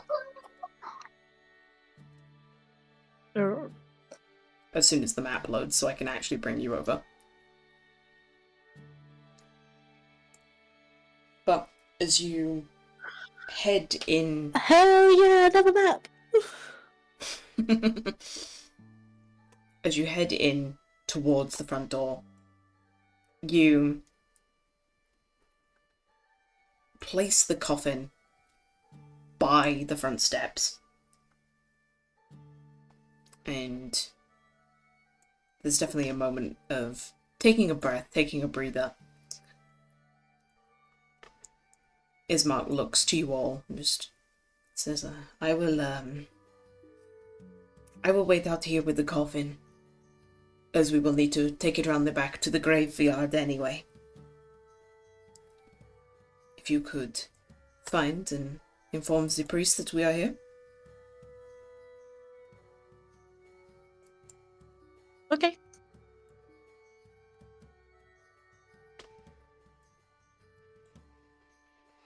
Alright then. TS will nod and start heading up to doors. Mm-hmm. And I will quickly flip it over. Look at this map, ladies and gentlemen. There's so many Those who have flowers. yet to decide or don't want to, because we are Oh, allies. The flowers make Aurora so happy. The flowers are actually really pretty. So then, Damn eggs, you make good maps. half of it ain't mine, but Look I at the will fine take it. work our DM has put into this. Okay. As I take the time to replace the screen, there we go.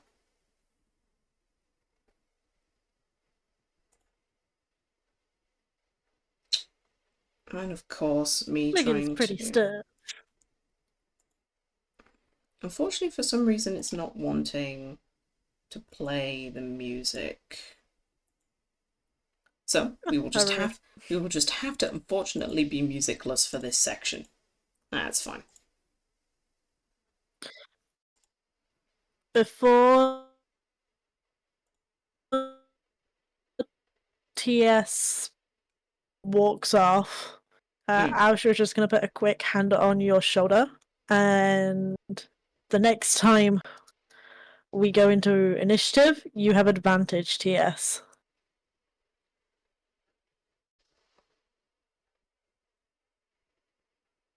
Fair enough. Why do you think this is gonna be a fight? You never know. The last time we walked into a house, and there would be a fight. To be fair, Somebody died. every time we have a map, there's gonna be a fight usually, or potential for a fight. He just said this place was covered in vamps and werewolves. He's not very well liked. He and his sister are now out in the open. Caution is a word that I would use to describe this situation.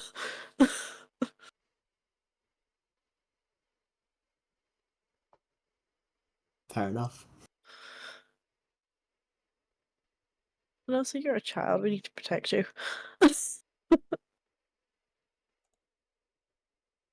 TS will knock on the doors. No, that's completely fair.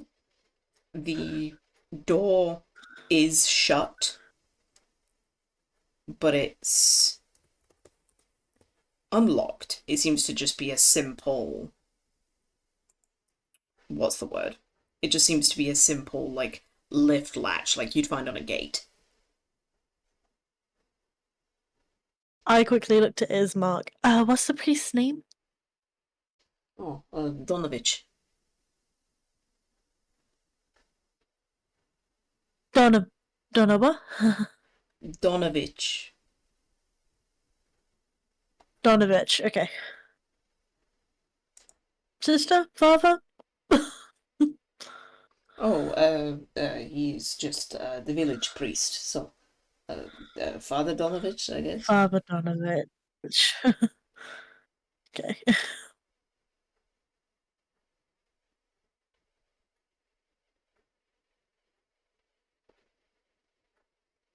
Not getting a response from the door knocking. TS is just gonna open up the latch, push the door open. Of course, go for it. Oh, The door opens to reveal a 10-foot wide, 20-foot long hall leading to a brightly lit chapel. The hall is unlit and reeks of mildew and mold. 4 doors, 2 on each side of the hall, lead to different rooms and chambers. You can see that the chapel is strewn with debris, and you hear a soft voice from within reciting a prayer. Suddenly, the prayer is blotted out by an inhuman scream that rises up from beneath the wooden floor.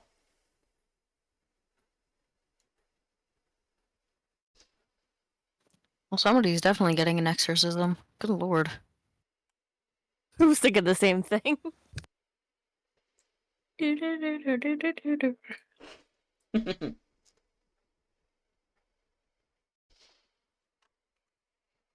then yeah, TS is just gonna go. Tremaine. Which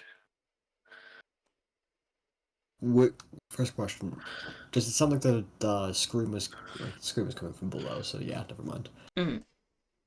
Does the murmur of prayers sound like it's coming from this floor? The murmur of prayers are coming from the room in front of you.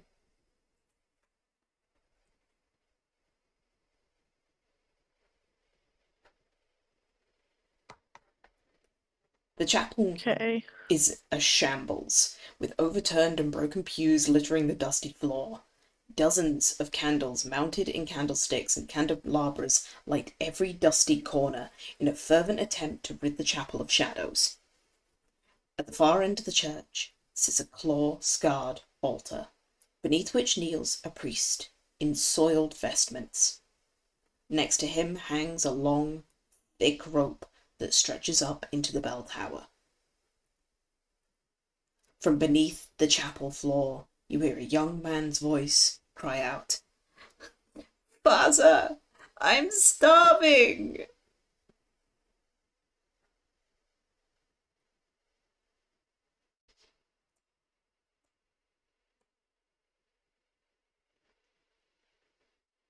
What the fuck did we just walk in on? Excuse me? Hmm. Are you the priest?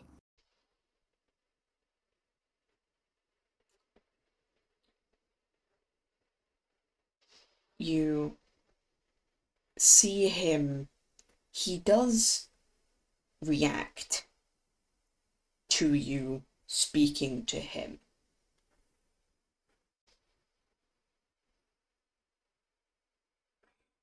But he doesn't seem to stop his prayer. His voice is hoarse and weak.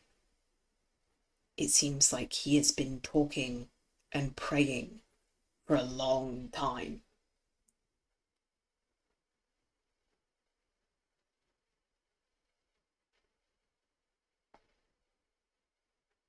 Get that man some fucking water.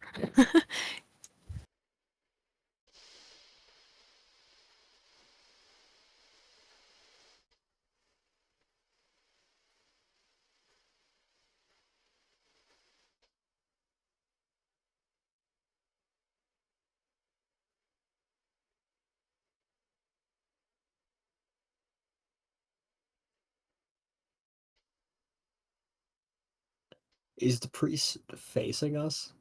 No. So where you are right now, TS, you're stood next to him.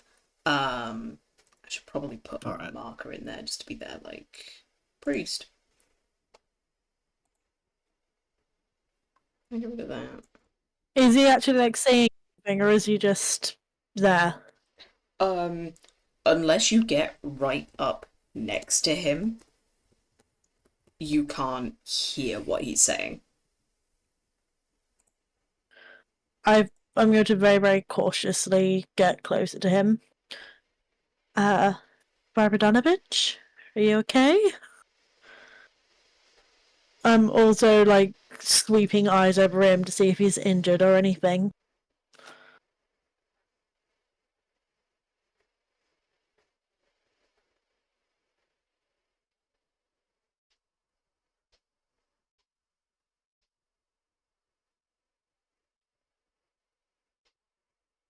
Mm.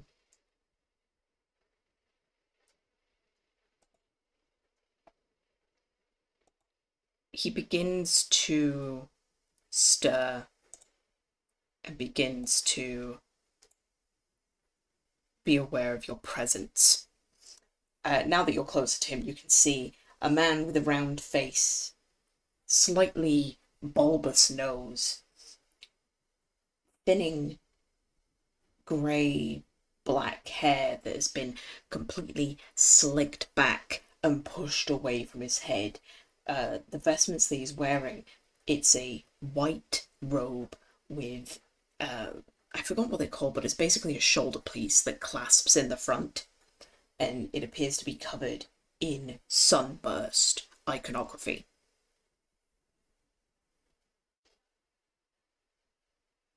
Okay. Do I know which one that is? Or would I have to roll religion? Or would I know who it is? Yeah, roll a religion for me. Because I think I know who this is. But the rolls, they've not been kind to me. And they still will not be kind to me. I mean, there are multiple gods that have their image be based around sun and light, but you don't know the specific one. Could be the Everlight, could be Lathander, who fucking knows?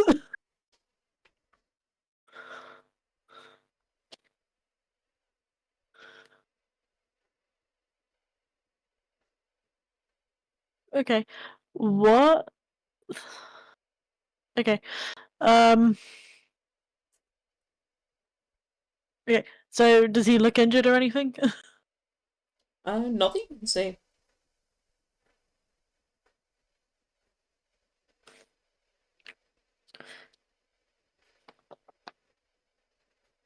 What was the role that Irina said Ismark is now?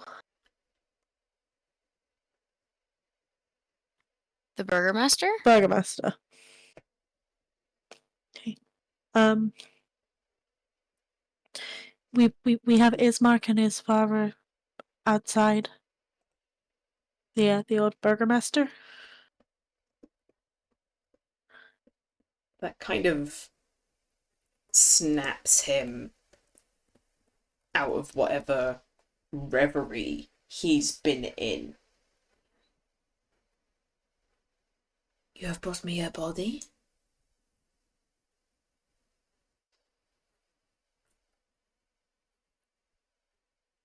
Yes. Looks very hesitant and looks at everybody else. Well, yes.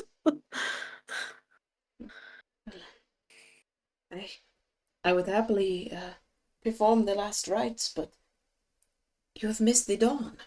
And he looks up through the windows of the church, and I mean, he's not wrong. You spent the morning getting ready for the festivities and then eating. It's now closer to midday.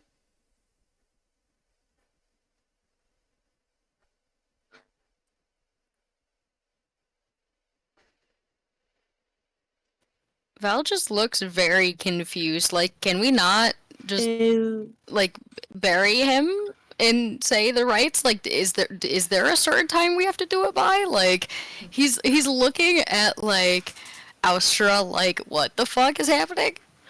Is the time of day important to lay the body to rest? No, it must be in the dawn. It has to be in the dawn, because otherwise the morning lord cannot deliver him from Barovia. It needs to be in the dawn so that the dawn father can look over the surface. I'm happy to do the Hearing surface, but these it words, needs to be at the dawn. okay.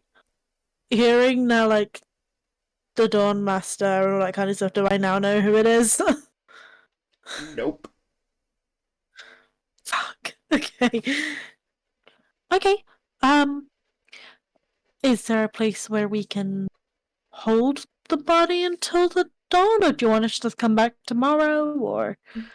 I will, if you bring the body in, bring place to the side, and you can see he gestures to like against one of the walls where you can see that there's a like almost a font like sink attached to the walls. Like, place it by there, and we come back for the dawn. I look to Saya. Do you want to go and tell his Mark that?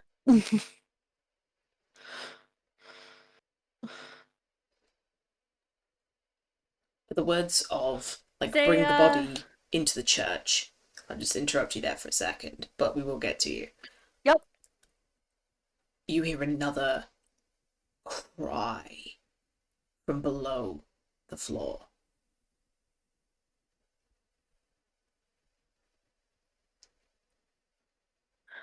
Oh, what's happening?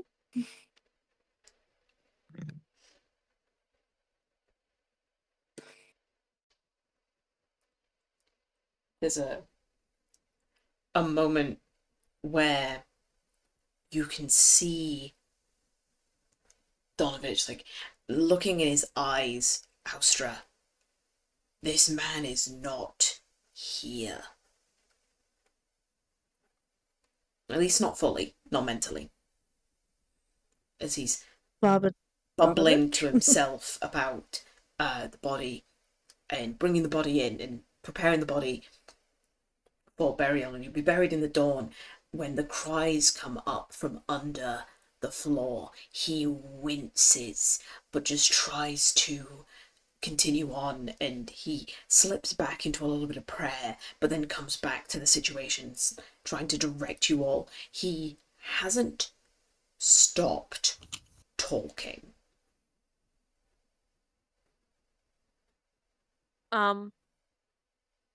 Carrying those cries, Saya just looks at Astra and just kind of shakes her head like there's something wrong here. I mouth to you, go and get Ismark. Because we could say this man could be having a nervous breakdown, but Ismark might know him as being like, oh yeah, no, this is typical Barbara Donovich. Or know what the hell to do. We don't. So, like, I just mouthed to Saya, go get Ismark. As I'm mouthing that, TS is just going to ask straight out, what's going on in the basement?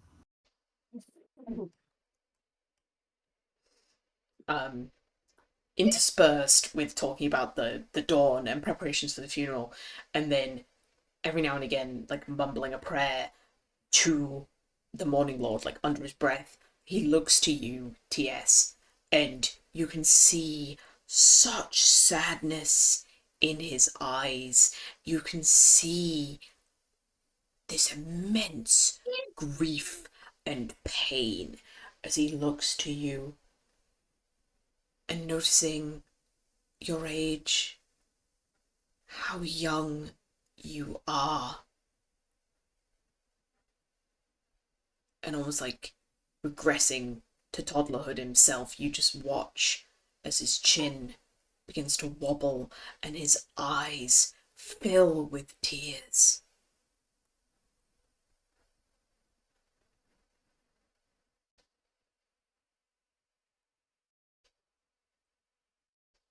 Fuck, he's crying. Why is he crying? What do we do? What do we do? Do we give him a hug? Like, what am I supposed to, what do we do?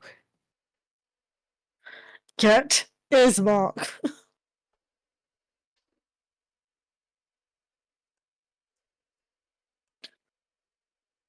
Yeah, I'm gonna fucking go get the man, because I don't know what's happening. Well, see, I'm a little hesitant about that because something happens, we're down a party member. Literally just go up to him and be like, so, this father seems to be having a mental breakdown. He's acting really weird. Is this normal? Can you just, help. Unsure of what you mean at first, like Ismark just kind of gestures for you to like go in, and he will come in with you. And then he also begins to hear it. They're not happening often, and it doesn't seem to be set time. But every couple of minutes or so, there's another cry or a scream. A scream that sounds like it's ripping through your vocal cords. You're putting in that much effort and pain into it. And every now and again, just cries of, Faza! Faza, help me!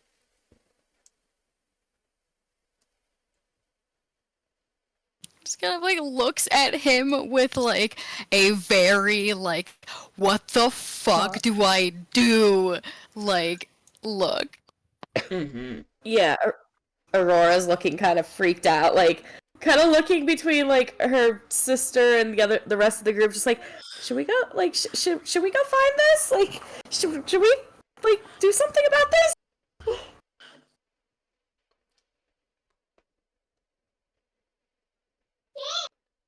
Can Saya like perform a perception check to like hear to see exactly where it might sound like the screams are coming from? Mm-hmm.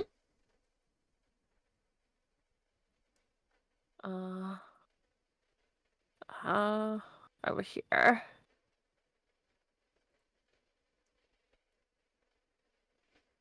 Oh God. With a 7. Below you.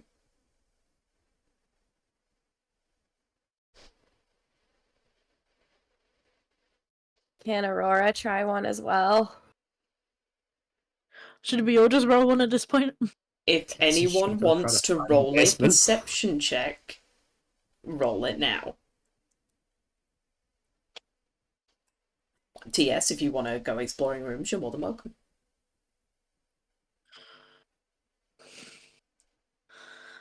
God, the dice. Oh, guys. The dice have literally just said "fuck you" this whole Dice campaign to us. hates us today. Oh Yeah, my God. same. Nothing above a 10.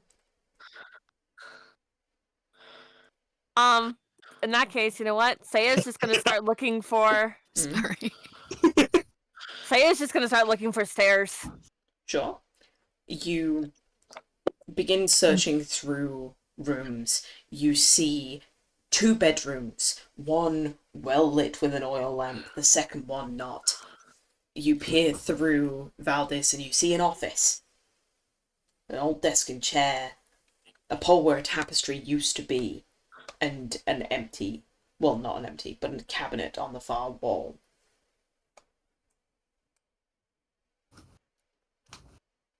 Saya, Well, there are no stairs in here. going into the door that is next to you. Time and neglect has punched holes in the ceiling of this mouldy room, with broken roof shingles and puddles of water. But in one corner, set into the floor, is a heavy wooden trapdoor held shut with a chain and a padlock. A young man's screams of anguish can be heard through the door.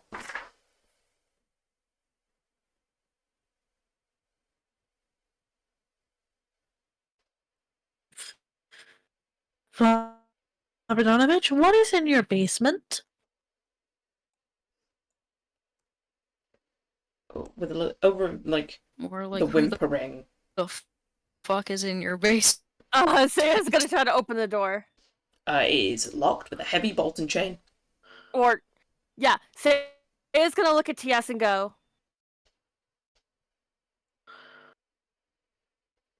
Saya's gonna look at TS and go, do you know of a way to break this?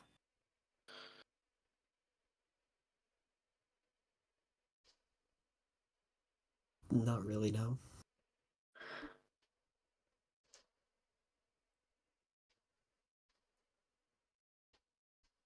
Abradonovich, who or what is in your basement? Every time you ask him what's in the basement, he raises the volume of his voice, almost to like try and block you out. But now, for the first time, you can actually hear what he's praying. Okay. Please, Morning Lord, you have not been answering my prayers, and at this moment in time I need your guidance more than ever. My son needs your guidance more than ever. Please, show me the way. Show me the way to the light. Show me a way that brings no harm to my son.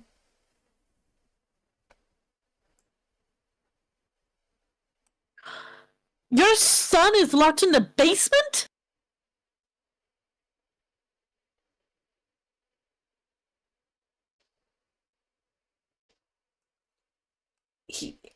Austra, he has slipped so far into whatever madness he is in that he is not paying any attention to you. I go to the group as I. All right. Okay, his son is in the basement. All right, yeah, move over. Hold on. TS is gonna put a hand in front of Valdis. Well, hold on. Should we open this? Look, Father Donovich just keeps saying he's asking the Morning Lord, and the Morning Lord hasn't been entering. He's asking for help so that something doesn't hurt his son. I think something has happened to his son. I don't know whether it's a good thing or a bad thing. I can't seem to pick that up from him. He is gone. Can Saya try to crowbar the lock again? You definitely I can. have a mace, so I can just hit it. So let me... I was just gonna Eldritch Blast it, but that also works. Oh, never mind. If you have Eldritch Blast, then try that then. Yeah. I mean, it's force damage, so like... You still need to roll to hit. Yeah, so everybody needs to move. I'm just trying to say though, but we know there's monsters here. We know there's a vampire here. Why else would somebody lock their child in a basement?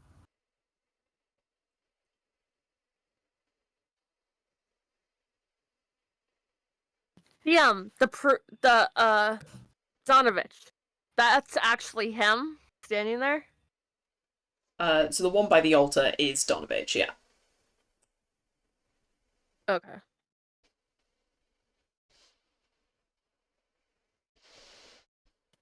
To answer your question, TS, Val would kind of just look at you with a little bit of sad eyes. The priest doesn't seem to be making any sense. And I understand wanting to protect your family. But the boy is crying out that he needs help. And he doesn't seem to be in the best state of mind. And if we can get answers, if we can get more context, we might be able to help, but we can't do anything shaking an old man for answers he can't give. He's also crying out that he's thirsty. Did he say thirsty or did he say hungry? He said starving. Okay. Fair enough. I mean, then I will go down there first. I've dealt with vampires before.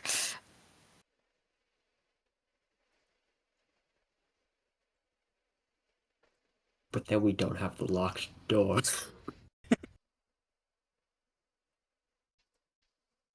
I mean, do you want to frisk an old man for a set of keys?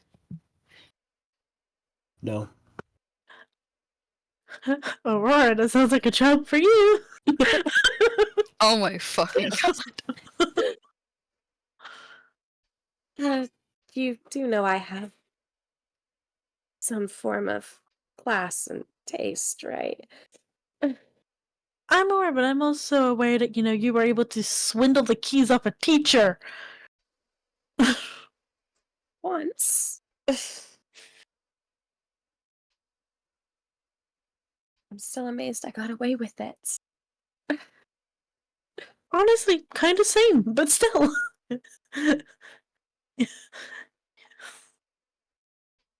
Um,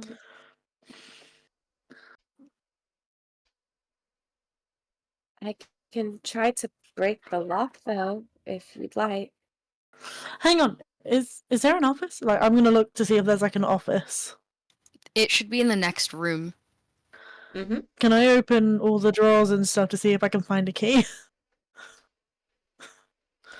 No, the only things in the desk drawers are a couple of blank sheets of parchment, a couple of quill pens, and dried up jars of ink. Dried up jars of ink. Mm-hmm.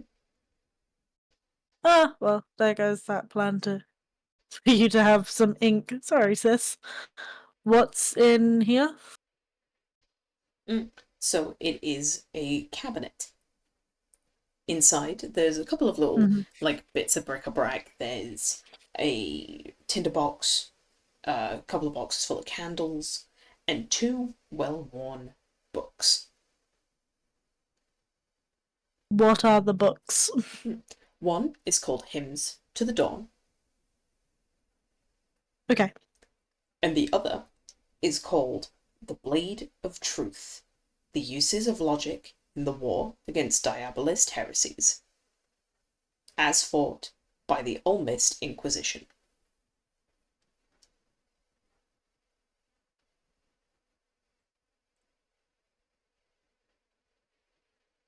That ring any bells? No, Okay. not without actually reading it. Can I do a quick flip? See if there's like, like the little introduction. Says I just what this is about a little bit. Sure. Quick flick through Hymns to the Dawn. Seems to be a lot of chants and prayers and psalms. Mhm. And then you see a couple of strange fucking pictures in the other book where it seems to be the same similar thing like chants, evocations. There's a couple of like puzzles that seem to have been filled in. It's a lot. There's a lot.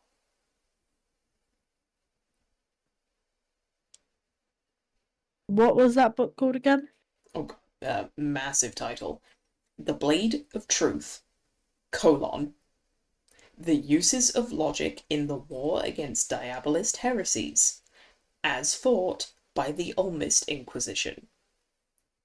The uses of logic in The war against diabolist heresies, Diabolist heresies. comma, Yep. as fought by the Yep. Olmist Inquisition. The Olmist Inquisition. Okay. I stick my head out the door. Mm-hmm. Is Mark? He What's the also. Olmist Inquisition? Your guess is as good as mine. Fuck. Does anybody know what the Olmist Inquisition is? Not ringing any bells for anyone. Can I flick through that book? There's like nothing in here that tells me what this Inquisition is. Then it's Not without actually diving into it and reading it. okay. I take that book. I will stick it in my pack, and I will get out of here for now. I'll look in here. Is there any chests or anything in here to search for a key? Are you basically going to be ransacking every room? Pretty much. Okay. So, the one that you're in right now, Mhm. uh, is okay. So that one doesn't look like it's been used for more than a year. It's covered in dust. Bed is Okay. technically made, but like everything should have been washed and it's musty, covered in mildew. The next bedroom is like the only thing of note is above both the beds is the same wooden sun-shaped holy symbol. But there's nothing of value, nothing of worth. I don't need to make like an investigation check or anything to like fully look under things and in things, do I? No. Okay. Awesome. Just saves time. Because you're telling me that Okay. you're doing the search. Yeah. Um.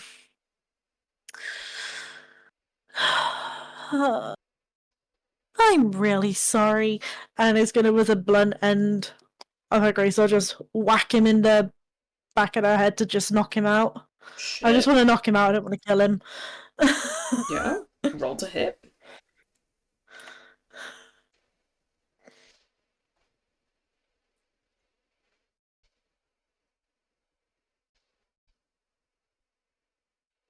Oh, Sweet! I mean, yeah, roll damage. I declared non-lethal. I'm aware. Knock him the fuck out.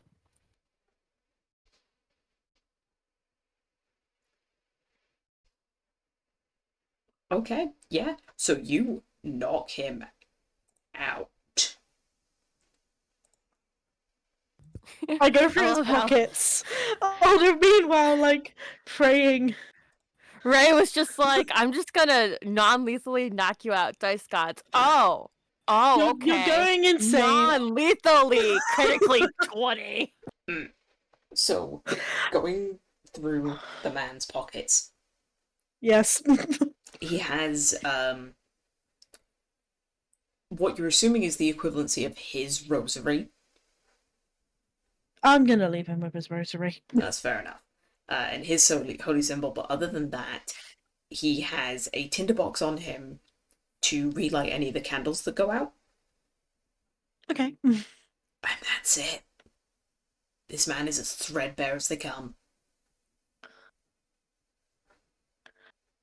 I'll just come back and it's like, good news and bad news.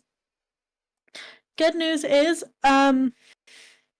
Varvadonovich is no longer mumbling because I knocked him out. Bad news is he doesn't have a key on him. Val will just go to high five you. I don't feel good for knocking out a priest. And literally, like, this whole time in her head, been like, Suni, forgive me. Like, Dawn, Father, forgive me, whoever you are. Like, I am sorry. I mean no harm. I'm just trying to figure out what's happening in this basement. Wait, you said he had like a little tinderbox. Mm-hmm. If I open the tinderbox, it's literally just like tinderbox stuff. There's not like a key in there or anything. Just tinderbox stuff. Okay, cool. Okay. There is no key. It's a fantastic idea, though. I like that.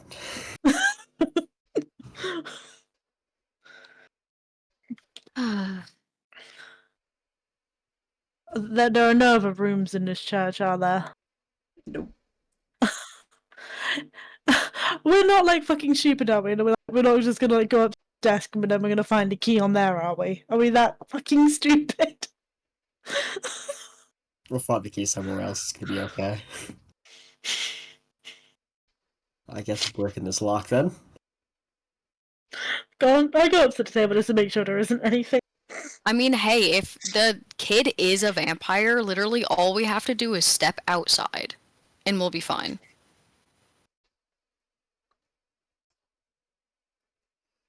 No. So To who- answer your question, Alstra, other than candles and what is a bit of a moth-eaten like altar cloth, nothing up there. There is no keys. Okay, love that. So should I break the lock then? Hang on, can I have a look at the lock? Because this is Rosary the fucking key. Is it this Princess Diary shit where I can't open the book? No, it is just a standard padlock with a key that is holding a chain in place. Okay, cool. I've always wanted that diary though, or the lock. Honestly, same.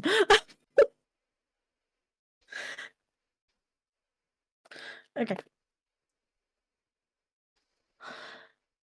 Your guys' choice. You want to break it and go down there? Let's break it and go down there.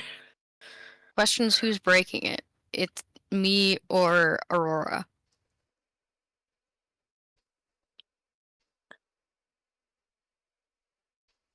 I choose you, Valdis.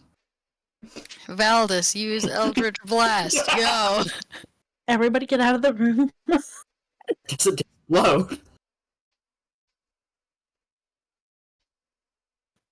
Alright, so I guess I'm fucking doing this. I don't have anything to target, so wah.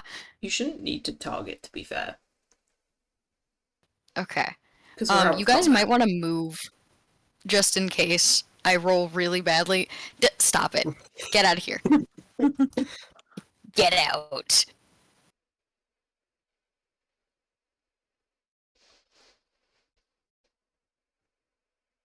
That'll Okay, work. yeah. Fucking 25. Roll damage. Note to self: this current session wants violence. That's a 6 force damage. Mm-hmm. And with that, you crack the lock right in the center, and now it is just a useless hump of metal. Alright, well, I got the lock off. Let's just hope that this wasn't a terrible idea. Can anybody else, can anybody heat metal? Nope. Well, now that the lock has been removed, you can just move the chain. Yeah, Val will just drag the chain off and open the cellar hatch. And, look down to see if there's, a ladder or anything. There is a set of stairs. Alright. Here goes nothing, I guess. Okay. Let's go. The descent begins again. Saya will go descent. behind Voldis. The descent does I'll go begin in the again. middle. Aurora will cast light on a button or something on TS's clothes so that he can see. I see you Appreciate it. going. I was about to say that. I see you go to do that. I say, don't. And I use my ability, which means everybody gets dark vision out to 300 feet for an hour. That also works.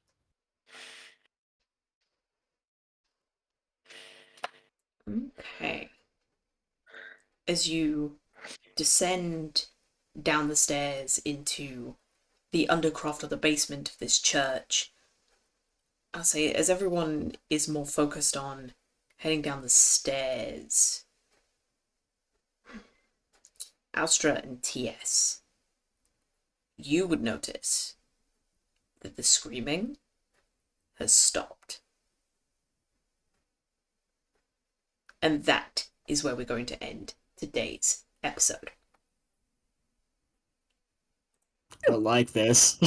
Yeah, I think we just made a terrible mistake, but it's fine. I've killed Yeah. vampires before. Don't worry about it. It's fine. This is fine. We're all good. It's I fine. had a bad feeling about this. We're just gonna hiss at each other and bare our fangs and see who has the bigger fangs, and whoever has the bigger fangs gets to kill the other one. It's fine. Don't worry about it. Totally. But thank you everyone so much for being with us tonight. Thank you for joining us in the chat. It always means the world to type along as we're going. We will be here at the same time next week, or If you'd rather catch us on YouTube, we upload the VODs to the 20 Sides Failure channel, and you can watch them all in your spare time. Or your free time, should I say. I don't have anything else to say, other than thank you all, my beautiful players, and good night. Good night. Good night. Good night.